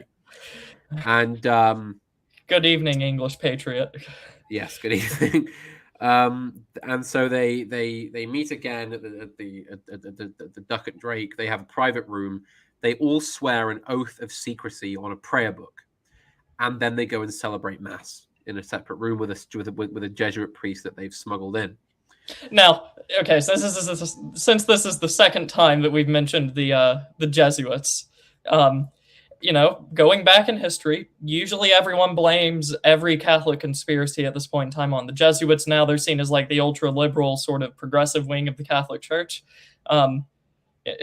Are you about to tell us that this was all a Jesuit conspiracy, Mr. Hat? Well, the thing about the Jesuits is that they've always been a bit too independent minded, and they've always been a little bit crazy. They did used to be some of the most militant Catholics that you could Right. find, and then over time they became extremely sort of socially liberal and sort of humanistic and sort of Right. cringe. I mean, it was the perfect example I can give is that the current Pope trained as a Jesuit priest. I mean, that tells you everything you need to know, basically. Right, You know, and usually if you see like a terrible Roman Catholic take on Twitter, you can usually look in it's the a bio and Jesuit. would you look at Yeah, it's the Jesuits. it's the Jesuits. Nobody really likes them. But the thing is that at this time they were the backbone of kind of militant Catholic resistance in England. And the other thing is that, of course, this meant that the term Jesuit was like the worst possible thing you could say. Jesuit was like saying Satan, basically, if you're an English Anglican. So yes, they celebrate mass, and they decide that their target is the state opening of Parliament. Now, the state opening of Parliament, for those that don't know, is an annual uh, event which takes place in which Parliament is officially opened by the monarch. And what this means is that basically there is a procession where all the MPs of the House of Commons and all the members of the House of Lords are there in full dress, full ceremonial dress. So they're sat in the House of Commons, and the king and his queen and all the ministers of state will make a big procession into Parliament, and the king will sit upon the throne and they will deliver an address. They will address the House from the throne. They will make a speech. Yes, so this is a drawing of what Parliament looked like back then. It wasn't the kind of Gothic Houses of Parliament we have now with Big Ben and the clock tower and everything. That didn't exist then. This is what it looked like. It was a large hall. The House of Lords, I believe, was just next to it. That's Westminster Abbey there. The old design of Westminster Abbey, I believe.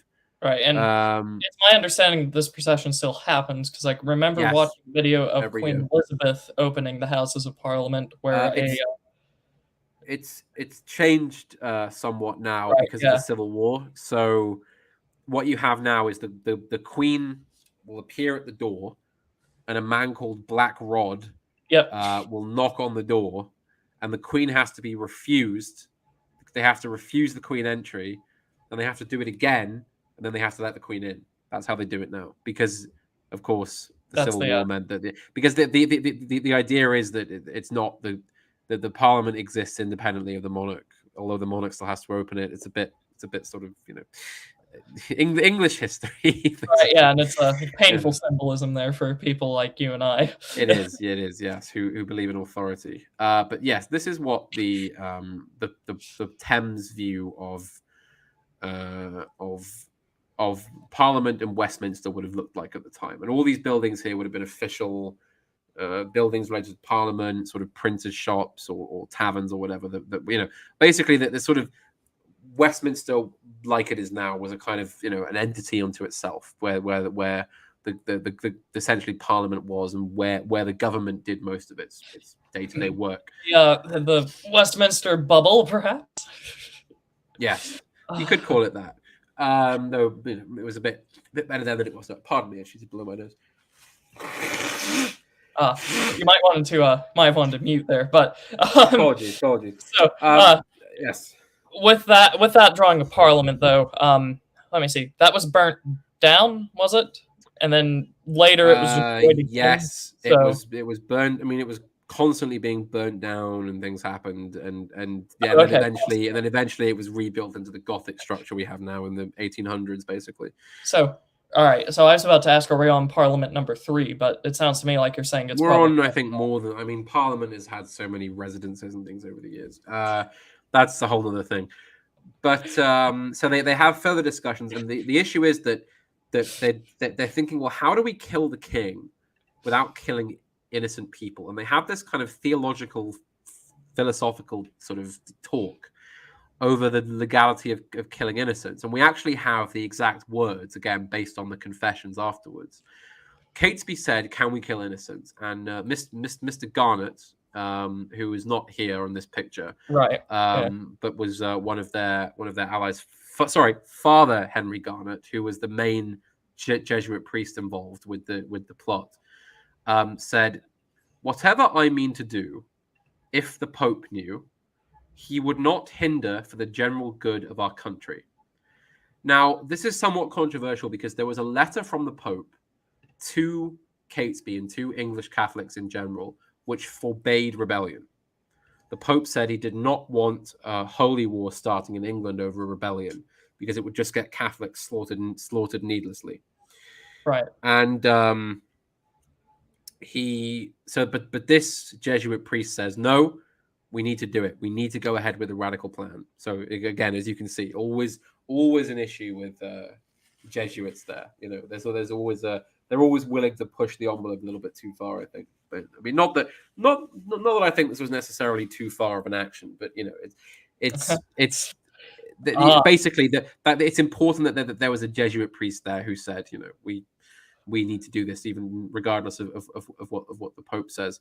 Well, let's get through the story, and then we'll start discussing the this for. So they basically decide that they have to do it. And then so originally the state opening of Parliament was going to happen in February of 1605, but there's plague. Plague is in the city, so they delay it until October after the summer's passed.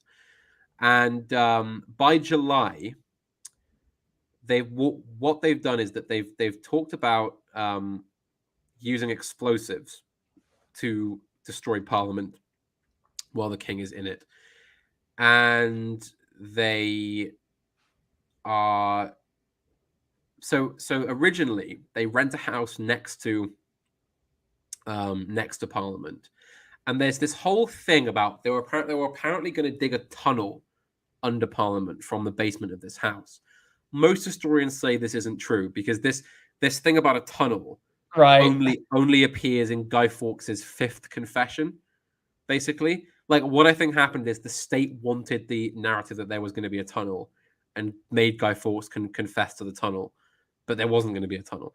What happens is Robert Cecil, not Robert Cecil, sorry, what am I talking about? One of the Winter brothers, I believe, is made a gentleman and is granted a house near Parliament which has access to a large undercroft right underneath Parliament, which is disused.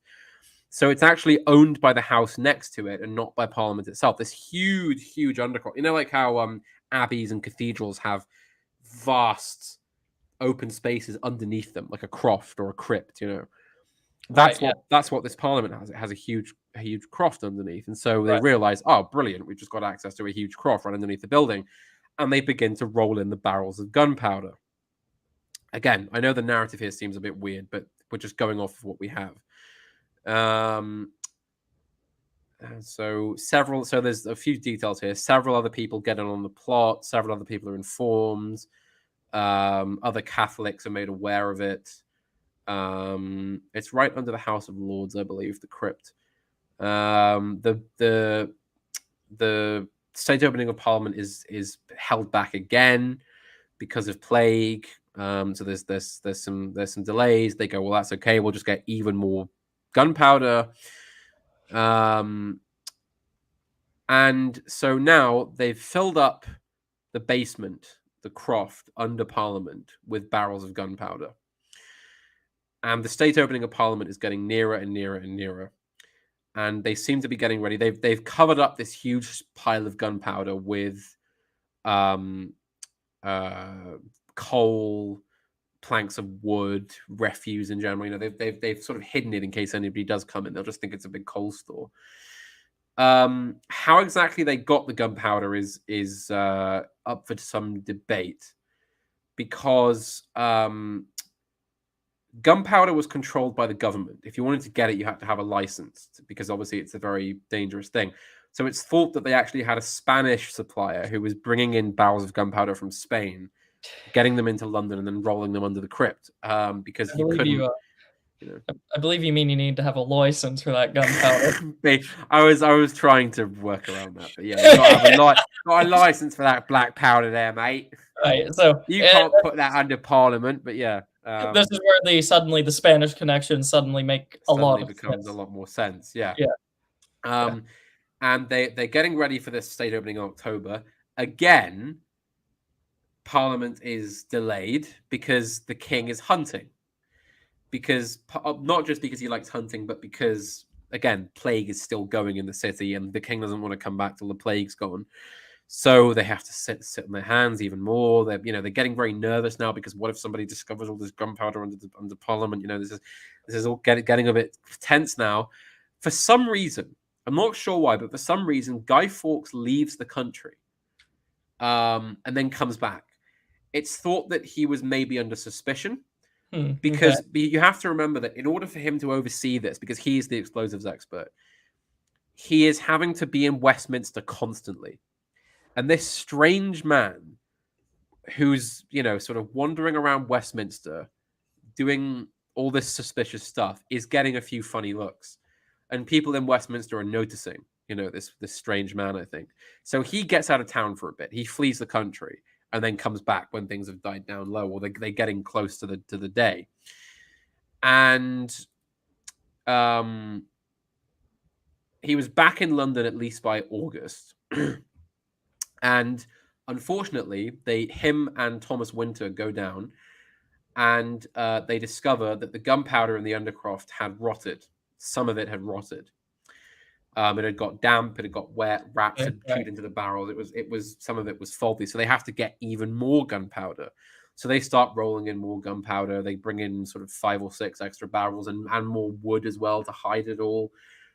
The final 3 men are added to the conspiracy in late 1605. Which would be? I don't think they're particularly important, but what I mean is that's the cut. So they've now got their top numbers.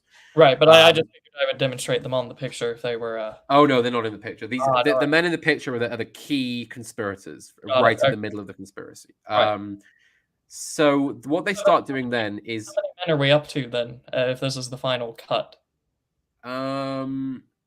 See, again, it's not quite clear, because they may have had, because obviously once this gets discovered, people aren't coming forward and going, oh, well, I was involved in that. The numbers are, I'd say, probably between 20 and 40 at some point, I would estimate.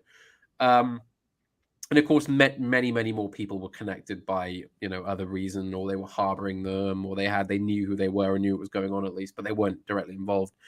They begin to get connections in the countryside, and they start to stockpile weapons and horses at various country houses, because again, the plan is to blow up Parliament and then basically stage a Catholic coup. So they're getting weapons ready. They've got various members of the gentry around London and in the low countries, in the home counties ready. Right. Yeah. They got lots of sort of young men who are going to join supposedly. Various dealings being made. So November 5th is now the planned date for the opening of Parliament. But then something happens. As usual. So the details of the plot have been finalized, and it's decided that Guy Fawkes will light a fuse in the croft, then run like hell, jump on a boat, and float down the river to get far enough away from the explosion to not be killed by it, basically. This is a bit sketchy because Guy Fawkes would have known the size of it. I mean, so I was going to discuss this later. So let's actually talk about the explosion here. So we started with how do we not kill as many innocents as as possible. And then I think as nerves and worry get to them, they just get as much gunpowder in there as possible and make it the biggest explosion ever felt in England, basically. Right. So which does bring us to the thumbnail that you so graciously provided to us today, which unfortunately did not happen. Right. Yeah, this one. So here we go. I thought this was a pretty nice rendition of what it could look like. So there was actually a program that was done with Richard Hammond of Top Gear fame, where they did a recreation, and they did various sort of scientific experiments. They rebuilt the House of Lords. They rebuilt the crypt under it to the exact sort of specifications. They used period gunpowder. They used the recipe that would have been used then to make the gunpowder. They used the same kind of barrels. They used the same kind of wood. Everything. They got it as accurate as they possibly could. And what they determined was that this explosion would have been gargantuan, because not only do you have sort of 40 odd barrels of gunpowder, the croft under Parliament, and the fact that it would have had to explode from there. Gunpowder only explode. It doesn't. Gunpowder on its own is not really an explosive substance. It combusts rapidly, and the reason it explodes is because it's in a concentrated area. So you know how you put gunpowder into a musket, for example. Right, yeah. The reason that explodes and propels the ball is because it's in such a confined space when it goes off. So all that gunpowder inside a crypt, in such a confined space, the amplification of the explosion would have been colossal, right? So Parliament is just gone in an instant. It's gone in a second. It's just obliterated, right? Parliament, the House of Lords, and all the buildings around it just vanish the second this thing goes off. Then you have the great ball of fire that comes up after it.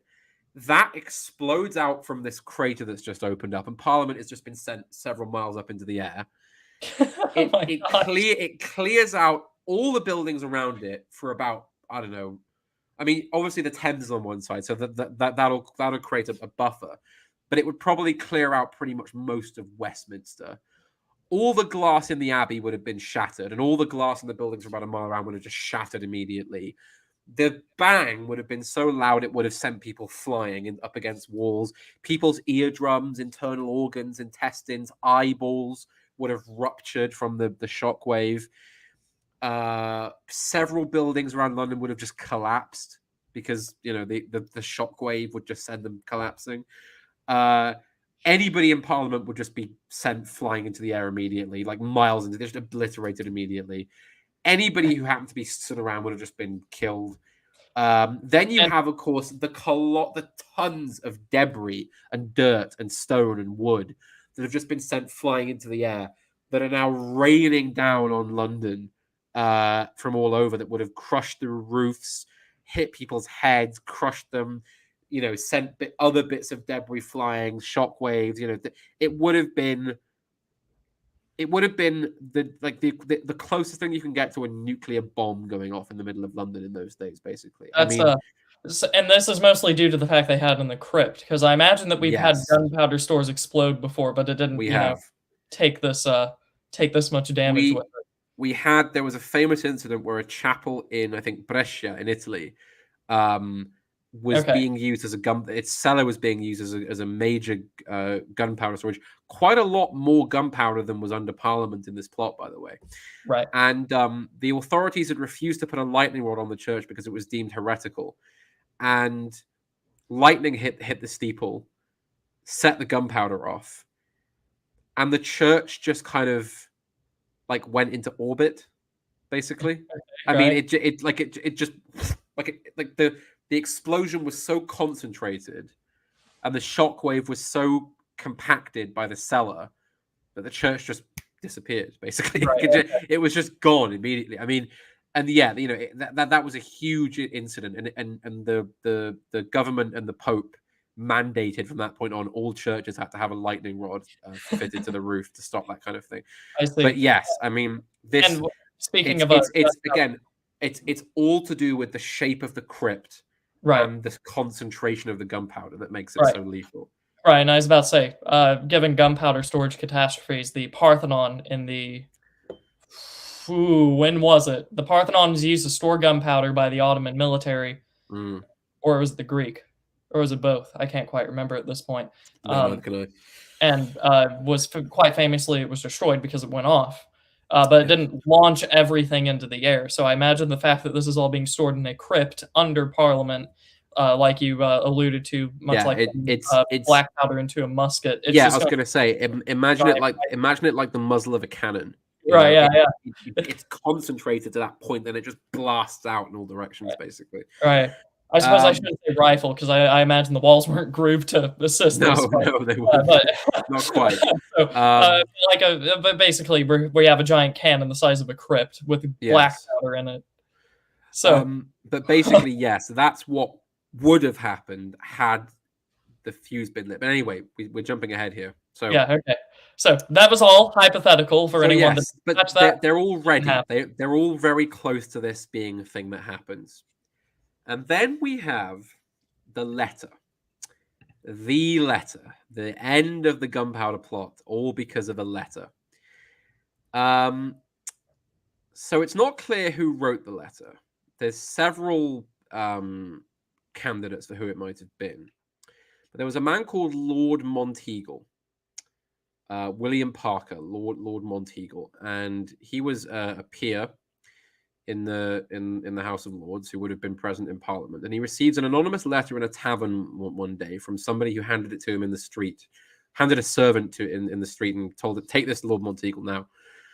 And the letter says as follows: "My lord, out of the love I bear to some of your friends, I have care of your preservation. Therefore, I would advise you, as you tender your life, to devise some excuse to shift your attendance at this parliament, for God and man hath concurred to punish the wickedness of this time. And think not slightly of this advertisement, but retire yourself into your country, where you may expect the event in safety. For though there be no appearance of any stir, yet I say they shall receive a terrible blow, this parliament, and yet they shall see not who hurts them. This counsel is not to be condemned, because it may do you good, and can do you no harm, for the danger is past as soon as you have burnt the letter. And I hope God will give you the grace to make good use of it, to whose holy protection I commend you." Basically, some of you are all right. Don't come to Parliament tomorrow. Basically, is what we have here. That literally is what this is saying. Some of Yeah. you are all right. Don't come into high school tomorrow with the picture of like the AR-15 or whatever. Right. Yeah. It's literally that. It's please don't come to Parliament. Something's going to happen. Can't tell you what, but don't come. Basically. Now, obviously, this letter doesn't say what's going to happen, but Lord Monteagle received this letter and immediately was kind of like, what? So he immediately hands it to, guess who? Robert Cecil, the eternal the eternally present, Dark Lord Tony Blair of his day, Robert Cecil. And Cecil obviously informs the Earl of Worcester, who was the close advisor to King James. King James is still out hunting at the time. And they're sort of like, is this just a hoax? Is this just some stupid, is someone's just trying to cause trouble? Someone's playing a game here. And at first they're not really sure what to make of it. And the king comes back. And this is the official narrative. I have some doubts about this, but the official narrative is that the king returns on Friday, the 1st of November. And he gets this letter. So here's Robert Cecil, for those that were a bit confused. There he is. The eternal statesman. Very, very much our kind of Cardinal Richelieu, or Talleyrand, or any of these kind of, sinister eternal statesman types sort of people. And not quite at the level of a Bismarck. No, I mean, he'd certainly be up there, with sort of, the great eternal statesman of all time. He would be up there with Bismarck. I'm sure Bismarck was educated about Robert Cecil. But yes. So King James reads it, and he sees this word blow. Notice how the letter says, "They shall receive a terrible blow, this Parliament." And he the reason that this has relevance for him that the others don't seem to notice is that James the First's father, Lord Darnley, was also killed by an explosion at a place called Kirk-a-Field, the Church of the Field, in 1567. And of course, Salisbury. Robert Cecil was known as Lord Salisbury at this point. Yes, that is the same Lord Salisbury in existence now, and whose family were prime minister, quite a base prime minister in about 1901. And yes, so Robert Cecil kind of goes, "Oh, what a wonderful thing you've noticed, my lord. Yo, what a clever person you are. Just hideous flattery. Just that kind of thing. Pretending he didn't notice." And the king orders Parliament to be searched both above and below. So the attics and the upper floors of Parliament are searched, and then they go into the crypt. And Fawkes has been hanging around, and he has been in this crypt for days at this point. He's given a very expensive, rare pocket watch, which was again, back then, a pocket watch was a very, very expensive, rare item to have. But of course, he needs one because he's down in there in that dark crypt. He needs to know exactly when to light the fuse and make a run for it, to know when the king is upstairs, etc. And so again, there's several accounts exactly as to what happened, but various soldiers march into the crypt, and they find this huge pile of firewood and coal, and they find a man stood there. It's Fawkes, Guy Fawkes, who is expecting this. He's been drilled what to do on if people come and ask, and he says, "My name is John Johnson. I am a servant to Sir Thomas Percy, my master." And they say, "Okay, well, this is just a big pile of wood." So again, the crypt isn't owned by Parliament. It's part of a private residence. So they go, "Well, okay." So they leave and they report it to the king, and they say, "Oh, Sir Thomas Percy." And the trouble is that Fawkes chose kind of the worst name he could have to Sir Thomas Percy, because Sir Thomas Percy was known as a Catholic militant. And the king goes, "Thomas Percy, crypt under Parliament, right? Search again." So the soldiers go down there again, and they search more thoroughly on the advice of the king. And there again is Fawkes, this time dressed in a cloak and hat, wearing boots and riding spurs. And they arrested him, and he says, "I am just John Johnson. Why are you arresting me?" And he's carrying a lantern, and they searched him, and on his person is a pocket watch, several slow matches, as in the match, like a rope, the rope which is infused with powder to make it burn slowly, and touchwood, aka something to strike or something you can light a fire with. And then they discover the 36 barrels of gunpowder hidden under the coal and wood. So they say, "Well, how do you explain this one then, Guy Fawkes, John Johnson? How do you explain that?" And obviously he can't, so he's arrested and dragged away. and the news of the arrest of, quote, John Johnson spreads out. So most of the plotters flee immediately. They flee north into the country. They leave London as quickly as they can, but they realize that the game is up. And of course, by the way, there is a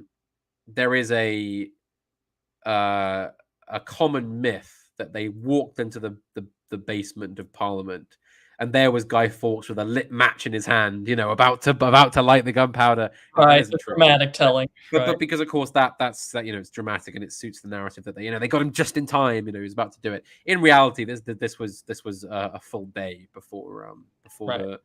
the proposed the explosion. And they also the lantern, by the way, which Guy Fawkes was carrying, I've seen it. They still have it in the in the museum at Oxford. They still have his lantern.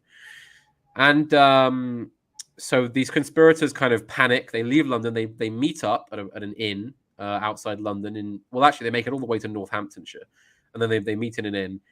And they decide that although the explosion has failed, they will still attempt their armed uprising, their armed coup. Okay. That's bold. Yes, this is bold because now the government is aware of what's happening. They've posted guards all around London. The ports have been closed. No ships can go in or out in case there's a Spanish invasion coming. And the house of the Spanish ambassador is put under guard. Not because they distrust him, but because his house has been surrounded by an angry mob of Englishmen who are trying to lynch him because they think he was involved in this. So the government has put guards around his house to protect him from the mob. Right. And Guy Fawkes is dragged away to the rack. Do you know what a rack is? That is the thing where they will tie up your arms up here, tie up your legs at the back, and prostrated, I suppose you could say, and lying full out. Yeah, and pull you apart, if I remember correctly. Yes, they will stretch you out on the rack. Yes, he was tortured for information. And King James sends a letter to the Tower of London, and he says, the gentler torturers are to be used first unto him. Et sic per gradus ad ima tenditur, which means, and thus by steps extended to the bottom depth. And so Godspeed your good work. At this point, Fawkes has not told anyone who he is because he swore the oath of secrecy. He's insisting his name is John Johnson. And he was tortured on the rack for days and days, and then on the 7th of November, his will is broken and he confesses. And while this is happening, troops of soldiers are running around, digging up the caches of weapons that the Catholics have left around, and muskets and pikes and swords and horses that are everywhere. They're digging all this stuff up. So Thomas Winter and a small group make their way to a place called Holbeck House. I believe that they make a last stand there. Richard Walsh, who is the sheriff of Worcestershire, arrives with 200 men. On the 8th of November, they fight a siege. Thomas Winter is shot and killed, I believe. Catesby and Percy are also killed. So Thomas Percy and Robert Catesby are shot in the gunfire. And only no, my mistake. Catesby was not shot. Sorry. Only Catesby, Mr. Grant, Father Grant, the priest, and several others who we won't go into now are remaining. Right. They're captured. They're all taken in. They're all tortured for information. And then King James has to decide what to do. There's interrogations going on, and it's decided basically that this was not like a mass Catholic plot. This was a few people who were planning how to take out the king. So they decide they're not going to do a kind of Catholic purge, much to the disappointment of the Privy Council, who were very keen for this is it. We can do our purge now. But the king says no. And all of the major Catholic powers around Europe all say we had nothing to do with this. this don't start a war because this wasn't us. Bit of trickery there from the Spanish, who had promised to support the uprising. Gunpowder come from? Yeah. So the Spanish back out, and the plotters are kind of left on their own. So now, terrible torturing has gone on. The public are kind of baying for blood. The Jesuits are expelled again, I believe, because it's of course a Jesuit. They just for good measure. Some trials are held. Pretty much show trials. I mean, there's no real way out of this, and it's decided that. I'm trying to. So I've got my notes. This is because it's very complicated now. So Robert Catesby and Percy. If you could get the names up again, just so I know where I am here. Let me do this just because it's tricksy. All right, there we go. And back to just give one start the story, and I will get it up. All right. So basically, most of the conspirators were sentenced to be hanged, drawn, and quartered. So I'll describe it. So there's Thomas Percy and Robert Catesby. They both died before they could be executed, I believe. Catesby, Catesby was given mercy, I think, because of his gentlemanly status, but he was still found guilty of high treason. And Thomas Garnet, the priest, Henry Garnet, sorry, the priest, the Jesuit priest, was constantly threatened with torture, and he kept saying, "Minare ista pueris," threats are only for boys.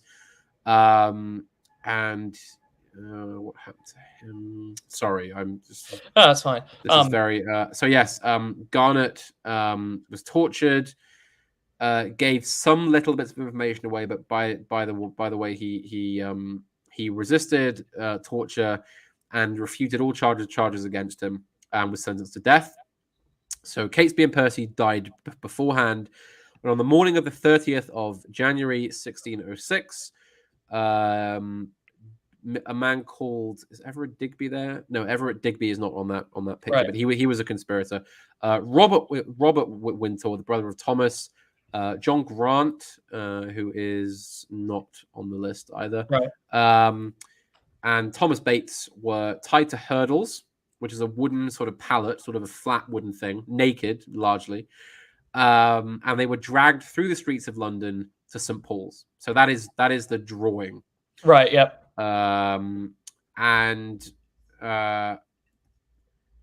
He was... So then they were sort of hanged sort of non-lethally. So their heads were put through a noose. They were hanged. Then while they were still alive, they were cut down. They were then castrated. Their intestines were pulled out. Then a knife was driven 4 ways into their chest, and their still beating heart was taken out and shown to them just as they were still alive. That is the execution of hanging, drawing, and quartering. That is what happens. So that is how we used to punish treason and all these other things before we just stopped punishing it at all whatsoever. Yes, and drawn and quartered. I must say, one of these options inspires much more fear in the hearts of men than the other. I have no clue why we no longer punish treason. It's as if it would hurt people that would be implementing the punishment for treason if that were to happen today. But anyways, I also need to add that Guy Fawkes, who by this point had been destroyed physically by torture on the rack, there's a wonderful comparison of his signatures where he writes his name beforehand and writes his name afterwards, and his name afterwards is illegible because his wrists and arms have been, stretched off his body essentially. Right. And he actually, his head is put in the noose and he jumps off the scaffold and breaks his neck before they can quarter him. He just jumps and is able to kill himself before they get to him. Yes. And what happens then is that these men are decapitated, the corpses are decapitated and buried in different parts of the country. Because I don't know if this is a Protestant thing as well, but according to a Catholic tradition, if you're buried incompletely, then you have a difficult time getting into heaven, as far as I'm aware. That is not a Protestant thing. So This is a very old. yeah, My suspicion is that it's a pagan thing that got into Christianity. The idea that you have to be buried whole. I don't think it's an official thing. It's ever has been. right, But basically, it was a kind of humiliating thing. The idea that they wouldn't go to heaven if they were buried. One arm was buried in Lincolnshire, one head was in Staffordshire, etc. right. And so the plot fails basically, and that is the story of the Gunpowder Plot. That's that's what happened. You mentioned at the outset that this might have been a false flag. So yes, this is where we get into the possibility of this being a false flag. I'm going to blow my nose again, but I will mute this time since it was apparently torturous before. Alrighty, so while he's off doing that, from here, now that we've got the story and the background and millions of other tangents on the way, Panama Hat and I are going to discuss the possibility that this was all either a setup, the possibility of other conspiracies that we have yet to mention, and also, hopefully by the end of it, we'll try to do all this within an hour. So, what are our thoughts on it? Were these people justified? Were they unjustified? I'm sure you can guess probably that who will fall on which side. Well, I mean, there is an old joke that Guy Fawkes was the last man to enter Parliament with honest intentions, which is an often repeated line here. Yes. So was it a false flag? So this is a big point of discussion in English history, because basically. You've certainly pointed out the motive. We have a very hardcore anti-Catholic Anglican council who may or may not just be outright running the country. Yes. So this falling right into their lap seems to be very, very convenient. Mm-hmm.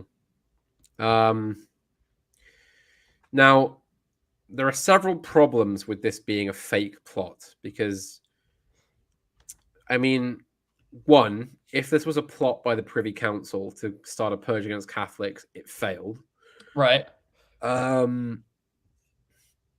mean, where do we even begin? I mean, well, that's a good place to begin, I think. If this was a plot by the Privy Council, by the hardcore Anglicans, we would have thereafter seen much more than just simple slogans like "Remember, remember." Catholic landowners presumably would have their property completely seized; they'd be expelled. You would see wild grasping attempts to draw any crypto papist, any papist to the conspiracy itself. Which I don't think is exactly what happened by the end of this. I think rather we see a much more tame response. Well, this is the thing. The great irony is that Catholics actually come out of this better than they went in, because the king's policy is to literally send out messengers and to send out kind of noblemen, both Catholic and Protestant. He says, go back to your estates and tell the people they have nothing to fear from my Catholic subjects. And this actually does a great deal to, bring about greater unity. And the thing is, of course, remember, James I's big aim for his reign is unity. He wants to bring together the kingdoms and the people and heal the divisions. And so, I don't think he had any to do. If this was an insider plot, he had nothing to do with it. Right. He did not plan this, because this is not how you go about bringing about unity, by creating a false flag operation against you. More to King James's character, and I'm sure especially AA could correct me on this if I'm wrong. It's my understanding that parts of the plot of Macbeth were written to kind of catch the interest of King James. First being as he was a Scot, and the second being supposedly he had a great interest in witchcraft, perhaps as a subject of entertainment or something. I don't think he was actually a warlock, but maybe there's more there than I don't know. Anyways, the impression that I've always gotten to him from when I have learned about him is he seems very much focused with peace, culture, development, and much less focused with war, purges, and all the other stuff that you usually see from English politics up until this point. Perhaps that's just a gross oversimplification on my part. Maybe there are counterexamples of King James being an absolute divisive tyrant. I don't know, but um, this it would make sense that he would not be setting this up as a false flag, especially if you were to say he was, and this did end the way he wanted it to, which is the other option we have yet not talked about. This would be quite the way of going about saying you have nothing to fear from me or these people that just tried to blow up like a quarter of London or Westminster. Like this seems very convoluted. It is an extremely magnanimous response, isn't it, for a divine right monarch? I mean, there's also a huge argument of people saying, well, this has to have been fake because, right, how the hell did they get away with putting 36 barrels of gunpowder immediately under Parliament, getting it all into the middle of Westminster, right under, this is the equivalent of somebody like sneaking a nuke underneath the White House, or Capitol Hill. It's like some rando rents the cellar, which I presume is under Capitol Hill, and fills it with explosives. And then it's like, well, how did he get away with it? How do you do that? And a big argument in favor of it is that there was a man called Sir Thomas Knivett, who was the keeper of Whitehall Palace.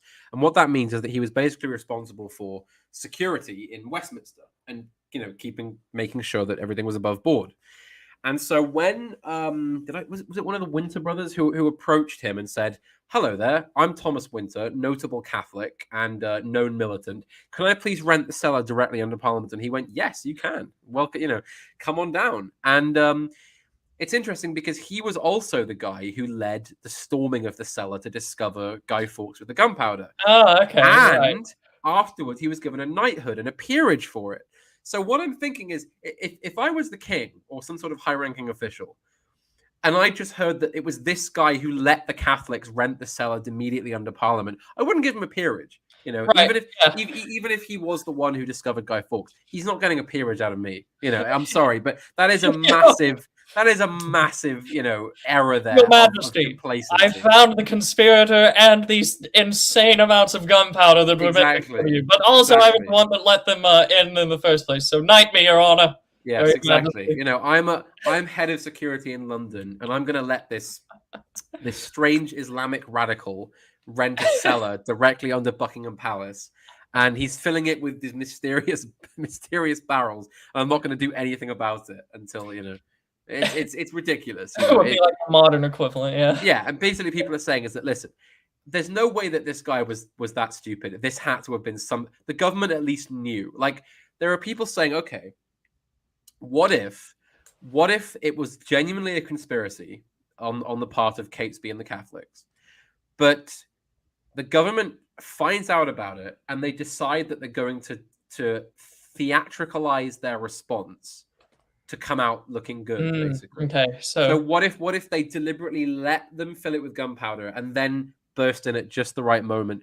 Now, of course, the big counter response to that is, well, why did they go in once, fail to find the gunpowder, then go in a second time and find it? If they knew that wouldn't have happened, they would have just gone and arrested Guy Fawkes and taken the gunpowder, right? And this also undermines the agency of Robert Cecil as well, being as he supposedly had things to gain by presenting this information for the first time to the king and seeing his reaction and then humoring him and then obviously putting him in a much more trusted position with King James. If this was known about beforehand, that was all worthless, and suddenly Robert Cecil is not as grand and masterful as we make him out to be, which I find much less likely than this was just a conspiracy and they found out about it late. Also, given the amount of times that you said they delayed the opening of Parliament, the damages that happened to the powder in the conspiracy leading to them overloading the gunpowder potentially, none of this seems like it would just be allowed to happen. I would imagine that if they had found out that this conspiracy was happening and suddenly they start putting more gunpowder into the crypt, that would surely be the point where you're like, aha, we have found them. Look at us, the great peacekeepers of England. Not wait for them like a day before it's supposed to go off. Well, also, let's also get on to the big question when it comes to the Gunpowder Plot. Who wrote the letter to Lord Monteagle? who wrote the "Don't come to Parliament tomorrow, some of you guys are okay" letter? This is like a courtroom drama. Well, we don't know to this day who did it, and why did it immediately get passed to Robert Cecil? Right. Okay. You know, like it's strange, isn't it? So, do we know if any of the conspirators had any ties to him? Like So that'd be the obvious place to look. So I'm assuming no, or it's complicated. it Otherwise, the doesn't mystery would be seem solved. like it. It doesn't Okay. really seem like it. Certainly, I don't think any of the main conspirators did.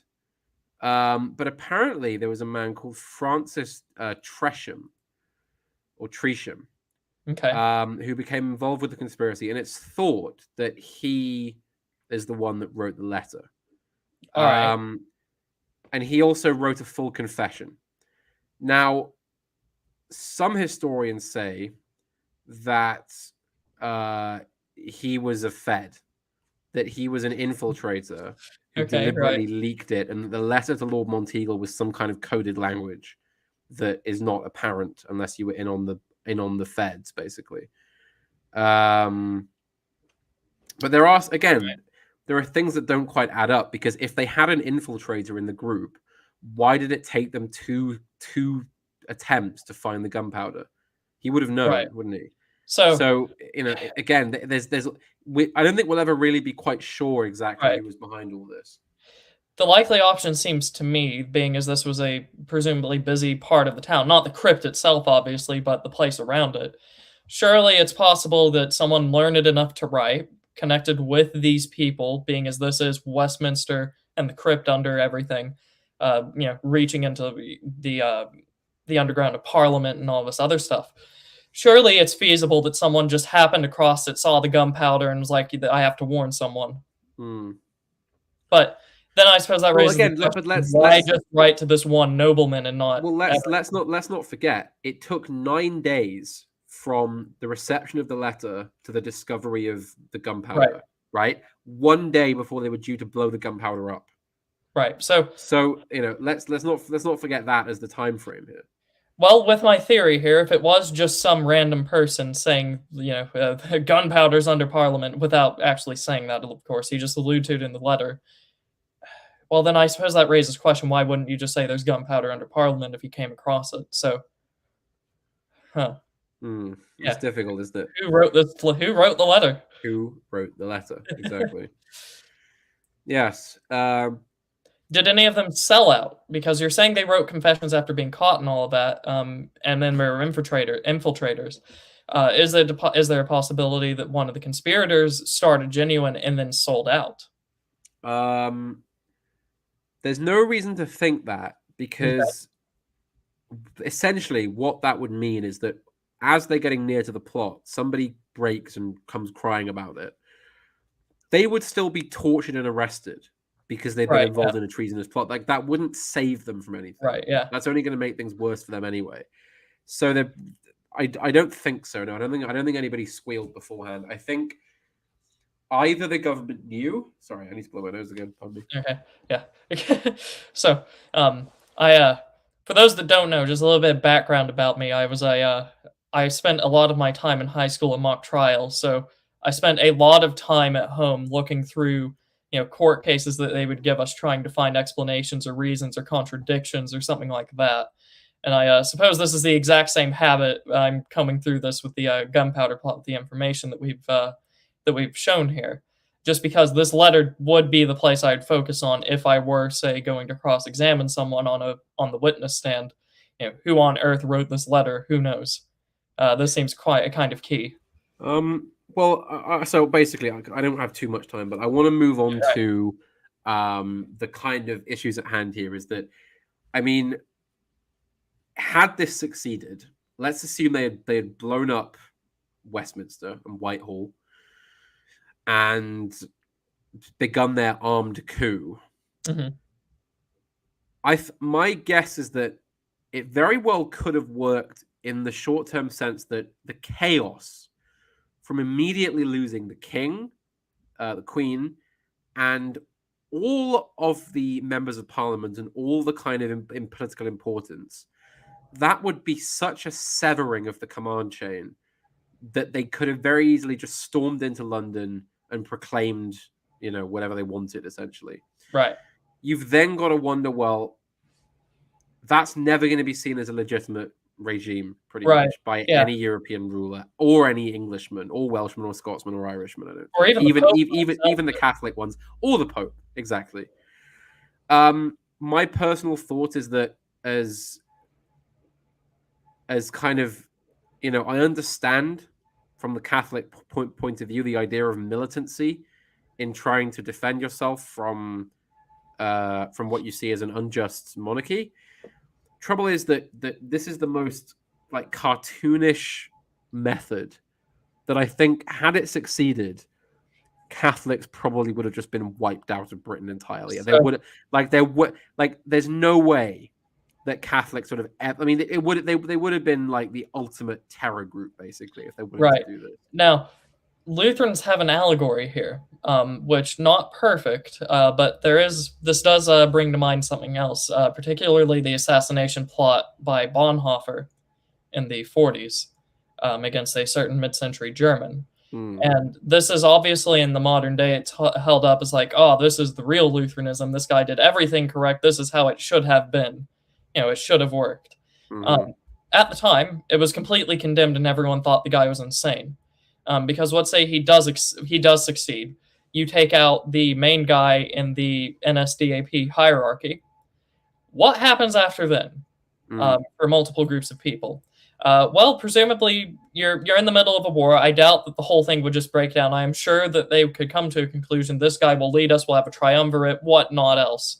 We'll share power, or assassinations or something like that in the higher ups by that hierarchy, because the mid-century painter is now dead.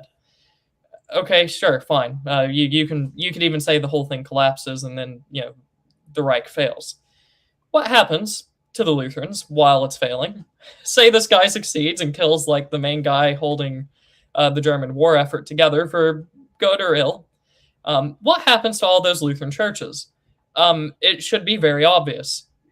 Their affiliate just killed like probably the most popular leader up until that point among even Lutherans and parts. You're giving the government the excuse it needs to tear you down. I mean, and completely extinguish you, not just tear you down, but you're doing what AA would call playing the heel, right? Like you're becoming the villain that they want you to be, essentially. Right, yeah.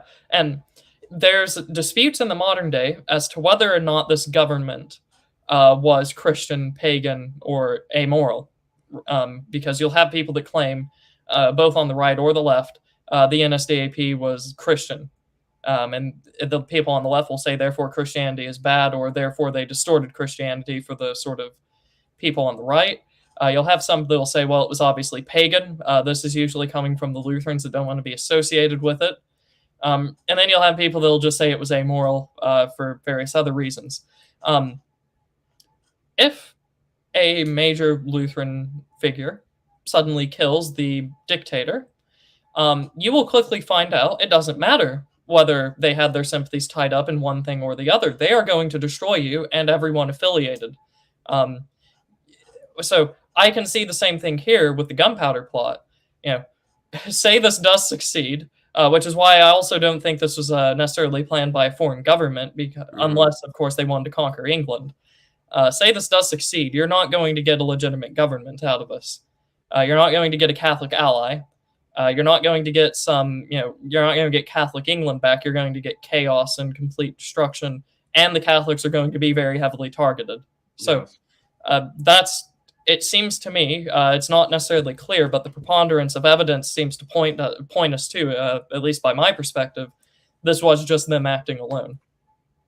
And then perhaps some of their connections were used to get gunpowder from Spain, but I doubt the Spanish knew exactly what was happening. I mean, all I'll say is it's lucky they tried this with King James and not somebody who was willing to just go all the way after this, because I mean, they literally are handing him the excuse to, just, as I said, just wipe out any trace of Catholicism in Britain. Imagine Henry VIII. I mean, exactly. I mean, I honestly think that, as fun as it is to go, based Gunpowder Plot, it's probably one of the worst ways in order to try and bring back a sense of Catholic supremacy. I honestly think, I know that, the political game was played a bit differently back then, but there were so many influential Catholic landowners, MPs, even clergy still, Right. ministers, all this kind of thing, that they had such a level of elite power that Catholic emancipation wouldn't have been very far off, I don't think, under the circumstances. I mean, Right. it took until the 1830s, I believe, to That's actually for get Catholic full emancipation. emancipation, though. Yeah, but there It's my was a. understanding that restrictions were lifted progressively over I mean, time. it was kind of like they were on the books, but weren't really enforced for a lot of Right. that time. You know, Right. you could be a Catholic if you wanted to. I'm trying to imagine Napoleonic England, heavily enforcing those anti-papist laws. It seems like Yeah. it would be it seems very even tertiary of a And concern at that point. the Prince of Parma in the chat has brought up quite a good thing. The Apostle Paul in Romans 13 about how assassination is both evil and bad for the church. Of course, speaking from a time when Christianity wasn't the established thing in Europe. Of course, it was still a minor sect. It was under terrible persecution, I think, if you keep Yes, by it. yes, and he said, well, don't go around assassinating political leaders because that isn't going to help. It's going to make things worse, basically. Right. So, and for people that don't know, this is the verse that is commonly, I would say, misconstrued in the modern era to just say, do whatever a governing authority tells you. This is the Apostle Paul saying that, there are benefits to just working with the authorities rather than, indiscriminately killing them. Just because we're thorough, I will try to keep this quick. It's a very short passage.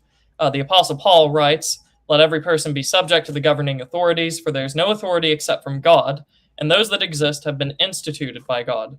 Therefore, whoever resists the authorities resists what God has appointed, and those who resist will incur judgment. For rulers are not a terror to good conduct, but to bad.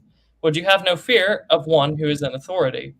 Then do what is good, and you will receive his approval, for he is God's servant for your good. But if you do wrong, be afraid, for he does not bear the sword in vain. For he is the servant of God, an avenger who carries out God's wrath on the wrongdoer. Therefore, one must be in subjection not only to avoid God's wrath, but also for the sake of conscience. For because of this, you pay taxes, for the authorities are ministers of God and attend this very thing. I'll stop there because that gets the idea. Most people obviously can construe this to mean, well, that means you just have to prostrate yourself if the government tells you to do something. Very obviously not. And then some people will also say, well, then that means God appoints bad authorities. Yes, he does. That's called God's wrath. Sometimes you deserve the bad that happens to you. In fact, every time you deserve the bad that happens to you. Those are the basic misinterpretations, I would say. But relative to the Gunpowder Plot, it goes against this. I don't think you could very easily justify King James as being some sort of terrible tyrant that has forfeited his title of monarch. You can say he is a heretic, certainly, but I don't believe it's in Catholic or Protestant theology to say any person that is not explicitly this interpretation of Scripture has no authority to lead. I don't recall any condemnations in Scripture saying that pagans have no authority to lead. So, just as we move towards the end, I want to just do one more look into the possible conspiracy theory. So. A theory that circulated for quite some time immediately afterwards, and was quite popular up until we had more information on Catesby, was that Lord Monteagle, who received the letter, and Robert Cecil had devised this conspiracy between the two of them, and that Catesby was a fall guy that Cecil had set up, basically. Right. Okay. Along with, so he basically got Catesby to start this conspiracy, and then. Or perhaps promised him that he would be safe if it got caught, then sold him down the road and had him executed. There's also some suspicions over the fact that Lord Monteagle, of course, now it's thought that Francis Tresham was the conspirator who handed Monteagle a letter. It's suspected because Tresham was poisoned whilst being held in the Tower of London. And it's thought there is a link between Monteagle and whoever delivered the poison. So basically, why is Monteagle, if this is true, why is Monteagle having the guy that gave him the letter poisoned before he can speak in a trial? Right. What is he trying to hush up here, basically? So it's possible that Cecil and Monteagle were running this between themselves. and had everything planned out perfectly well. Also because Monteagle, for his role in the plot, for his role in heroically coming forward with the letter that revealed the conspiracy, was awarded an annuity of £500 plus an estate worth £200 a year, which is a lot back then. Remember that 4,000 marks was equivalent to about 8 million today. Right. So £500 a year is a lot of money. It's a big pension to get from the king. And everybody, kind of the public at large, I think, noticed all this money that Monteagle was being given. They thought, wow, I wonder if this was an idea him and Robert Cecil cooked up, and then Cecil, nudged the king and said, oh, we should give Monteagle a pension because he's been such a good such a good subject in bringing forward this letter he received. If he hadn't brought forward the letter, we'd all be dead now, wouldn't we? That kind of thing. Right. And this isn't really of note, but it just says here, apparently he used the money to invest in the Virginia Company, the East India Company, and the Northwest Passage Company. He was also a board of the Virginia Company. Right. So 2 of those could have been absolutely terrible investments, depending on the time frame. One of those, great investment, so long as you get out before a certain accrual of debt and then nationalization. That does cast suspicion, especially given where he then invested it, because regardless of sound financial decisions, that's basically reinvesting things back into crown charters. Yes. Which now suddenly we have a motive. Well, we have motive on the part of everyone but the king for making this a conspiracy. However, this still seems rather convoluted. Yeah. In order to accomplish what they did. It does. Yes. So, I mean, I again, just because I'm sort of looking at the clock here. Right. Yeah. But I mean, that's kind of, that's, I think I'm not sure I can take it much further. I mean, that's all the information we have without going into possible possible falsehoods. So once again, like I said twice throughout this, if someone feels like we have misrepresented a side, DM me, and I'm sure Panama Hat and I would absolutely love to follow this up and get into more of the details that we do actually have and can elaborate on. I think that we could do a short Q&A stream, couldn't we? If we think we've made mistakes or we need to cover something. Q&A, we can invite people on. Like the people that usually contact me and say this is wrong, I feel like are pretty respectful. Like I'd have no problem bringing them on here. I think they fit. But we'll see. Maybe we didn't get anything wrong. Also, there's just a part in me that likes finding out sort of convoluted conspiracies. However, in the past few years, it's come to mind that perhaps people do just do things poorly, especially looking at the current government and the very open and publicized corruption coming out of it. Perhaps I can see this working in both ways. Perhaps the plot did just actually happen. They were incompetent at finding it, and then they just decide we'll reward ourselves for this plot that fell into our laps. And there's the other side of me that thinks like, well, this is an absolutely terrible plan, but not all conspiracies are perfect, so that could have happened as well. It's not beyond humans to do this. Yes. I mean, this is the thing. This is why it's such an open-ended thing, isn't it? Because it could have just been this genuine, like, cartoonish militant Catholic plot to just roll 36, and they actually managed to roll 36 barrels of gunpowder under Parliament and get within 1 day of setting it all off, right? I mean, they could have done it. But at the same time, it would make sense for, we know how much of an absolute schemer Robert Cecil was. We know that it would have benefited him and benefited various other members for this to have happened. I mean, it was, it was, there are many motives behind it. It'll always be a bit of a mystery to us, I think, unless the British state still has, secret documents hidden away about this that they're not telling us about, that they know something we don't. Tony Blair burned them in the 90s. Yeah, it was. Coincidentally, he converted to Catholicism immediately afterwards. Oh, that's a topic for a novel. And then, as usual, another party, and this seems to be common in English history, the monarch seems to have obviously benefited from this, but seems very unlikely they actually directly participated in bringing this about.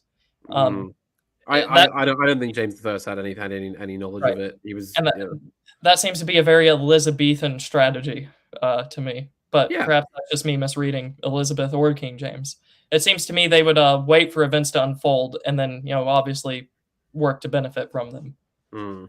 as opposed to instigating something and then trying to hope that nothing goes wrong and then having a conspiracy bear out in their favor. Yes, and well, first of all, I need to go and have a sneezing fit.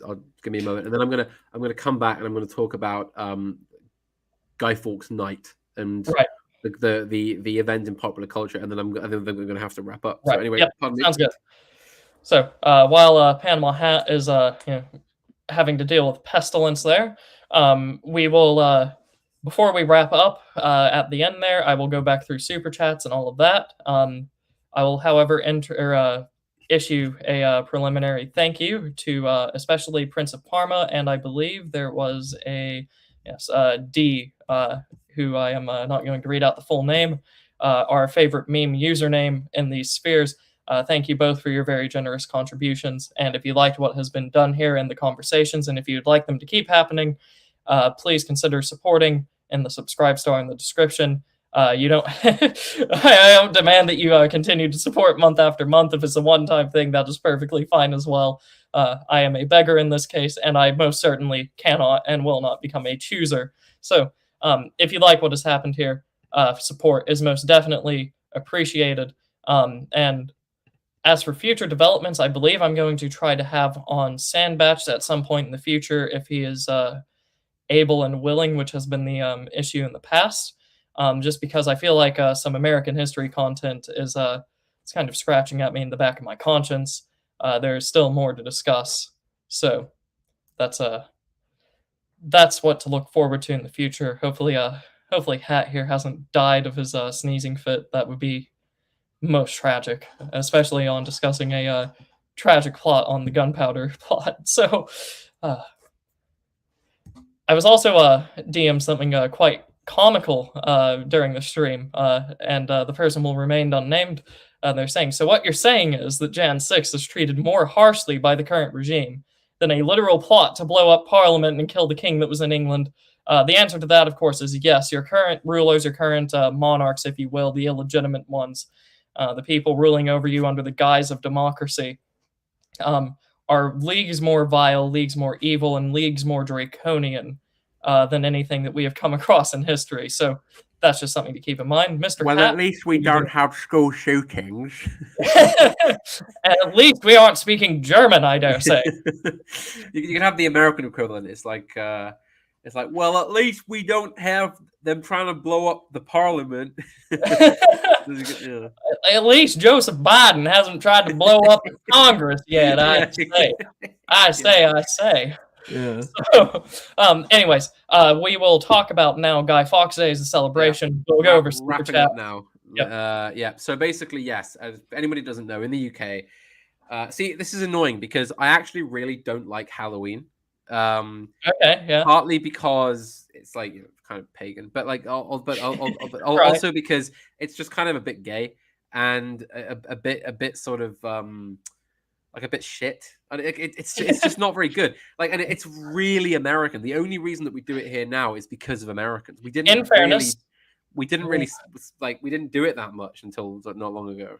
In fairness, once upon a time, Halloween had a much more serious, much more elaborate celebration that was markedly less pagan, I gather, in the 1910s and the 1920s than it is now. Yes. The issue is that we used to have we didn't do Halloween. We had a massive thing on Guy Fawkes Night on the 5th of November, a few days later. Fireworks night, bonfire night.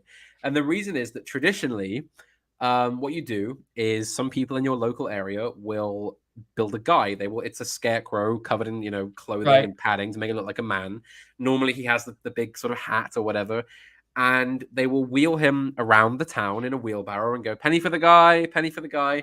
And what people do is they give money. They give these kids money for their effort. They put together the Guy Fawkes or whatever with their dad's old clothes or whatever. They give them a penny. Obviously a penny now would be a pretty pointless thing to give, so they give them like a pound or whatever. But and then this guy is hoisted up somewhere public on top of a bonfire and is burned. The idea being that you are burning the evil guy who tried to blow up the Houses of Parliament and the king. Right. And this tradition it persists. Fireworks night is still widely celebrated, though it's lost a lot of its significance thanks to sort of modern commercialism in general, and sort of the American pushing of Halloween is the big thing. Unfortunately, Right, yeah. all these American films where college students have their crap Halloween parties. Now, We've got to take that up. We have to do that now. Just because they do it. We have to have proms because Americans have proms. It's ridiculous. there's a little bit of a mischief in me that would ask, those movies, were they created by Americans, or is there perhaps a different All group? right. Well, we'll call it a certain institution in America that creates Okay, said right, yeah. movies. Now, But basically, yes. very quickly, since we're trying to wrap up, you mentioned the prom, and that's very interesting because that is a Southern Anglo tradition. So it wouldn't surprise me if we dug deeply enough that there is actually something in England that would be very similar. But that's The thing is, it was kind of an aristocratic thing that has now been watered down into just like college students dancing to crappy music, basically, and getting once pregnant. upon a time, over here it was considered much more high class. You actually had standards once upon a time, it turns out. Anyways, that might be a good discussion actually for the weirdest crossover, to have you, Sandbatch, and maybe someone else as well, to discuss these sort of traditions that bled into America, evolved, things that then bled back into England. Something to keep in mind for the future. In fact, I'll put that on the list. But regardless, though, Guy Fawkes Night, the celebrations, they've been toned down now. We also, it's generally just an excuse to let off a bunch of fireworks, which I still do. I always, it's the child in me loves just, buying an absurd amount of fireworks, going down the garden with a few mates, getting drunk off our heads, and just letting fireworks off all night. It's great fun, and just lighting a big fire as well. It's fun, and that's why I like it. Even though I'm probably more sympathetic to Guy Fawkes than I am anti. Maybe this is why it's less popular now. Yeah, exactly. Gonna give everybody ideas, So, but yes, and I understand that's kind of what the 4th of July has become. Everyone knows those viral videos of the guy going around on college campuses and being like, "Who and when did America get their independence from?" And people don't know. Yeah, exactly. People just use it as an excuse to blow off fireworks, get drunk. Well, of course, now you have the wonderful excuse to celebrate Juneteenth. And on that note, I think we will move on to the All right, go on. Prince of Parma, by far. So he is donating in these. I believe it is one of these is. I forget the conversion rate. Is it? Hang on. Is ZA? That's not Zimbabwe, is it? I thought it was South Africa, but there was a rand. I could be wrong. It is South Africa. Yeah. Okay, right. I was going to say like ZAR. Okay, right. I was like, is that Zambian rand or something? Or what? South African rand, Zuid-Afrika. So. Oh, right. Yeah, that makes sense. So, I believe these are 5 cents. So yeah, he is very generous still. That's not meant to discount him. That's meant to, in case people are worrying that I'm becoming an extortioner and demanding absorbent amount of money from people for blackmail. You should demand a tax for all the Catholics in your chat that aren't attending Lutheran Mass. He is one of my few Baptists, if I remember correctly. Wow, okay. Holds a special place in my heart because that is the tradition that I was raised in. So, but I could be wrong or things could have changed. Regardless, that is what I remember. So he has donated 35 South African rands here. Start with Wycliffe, or you're not trying hard enough.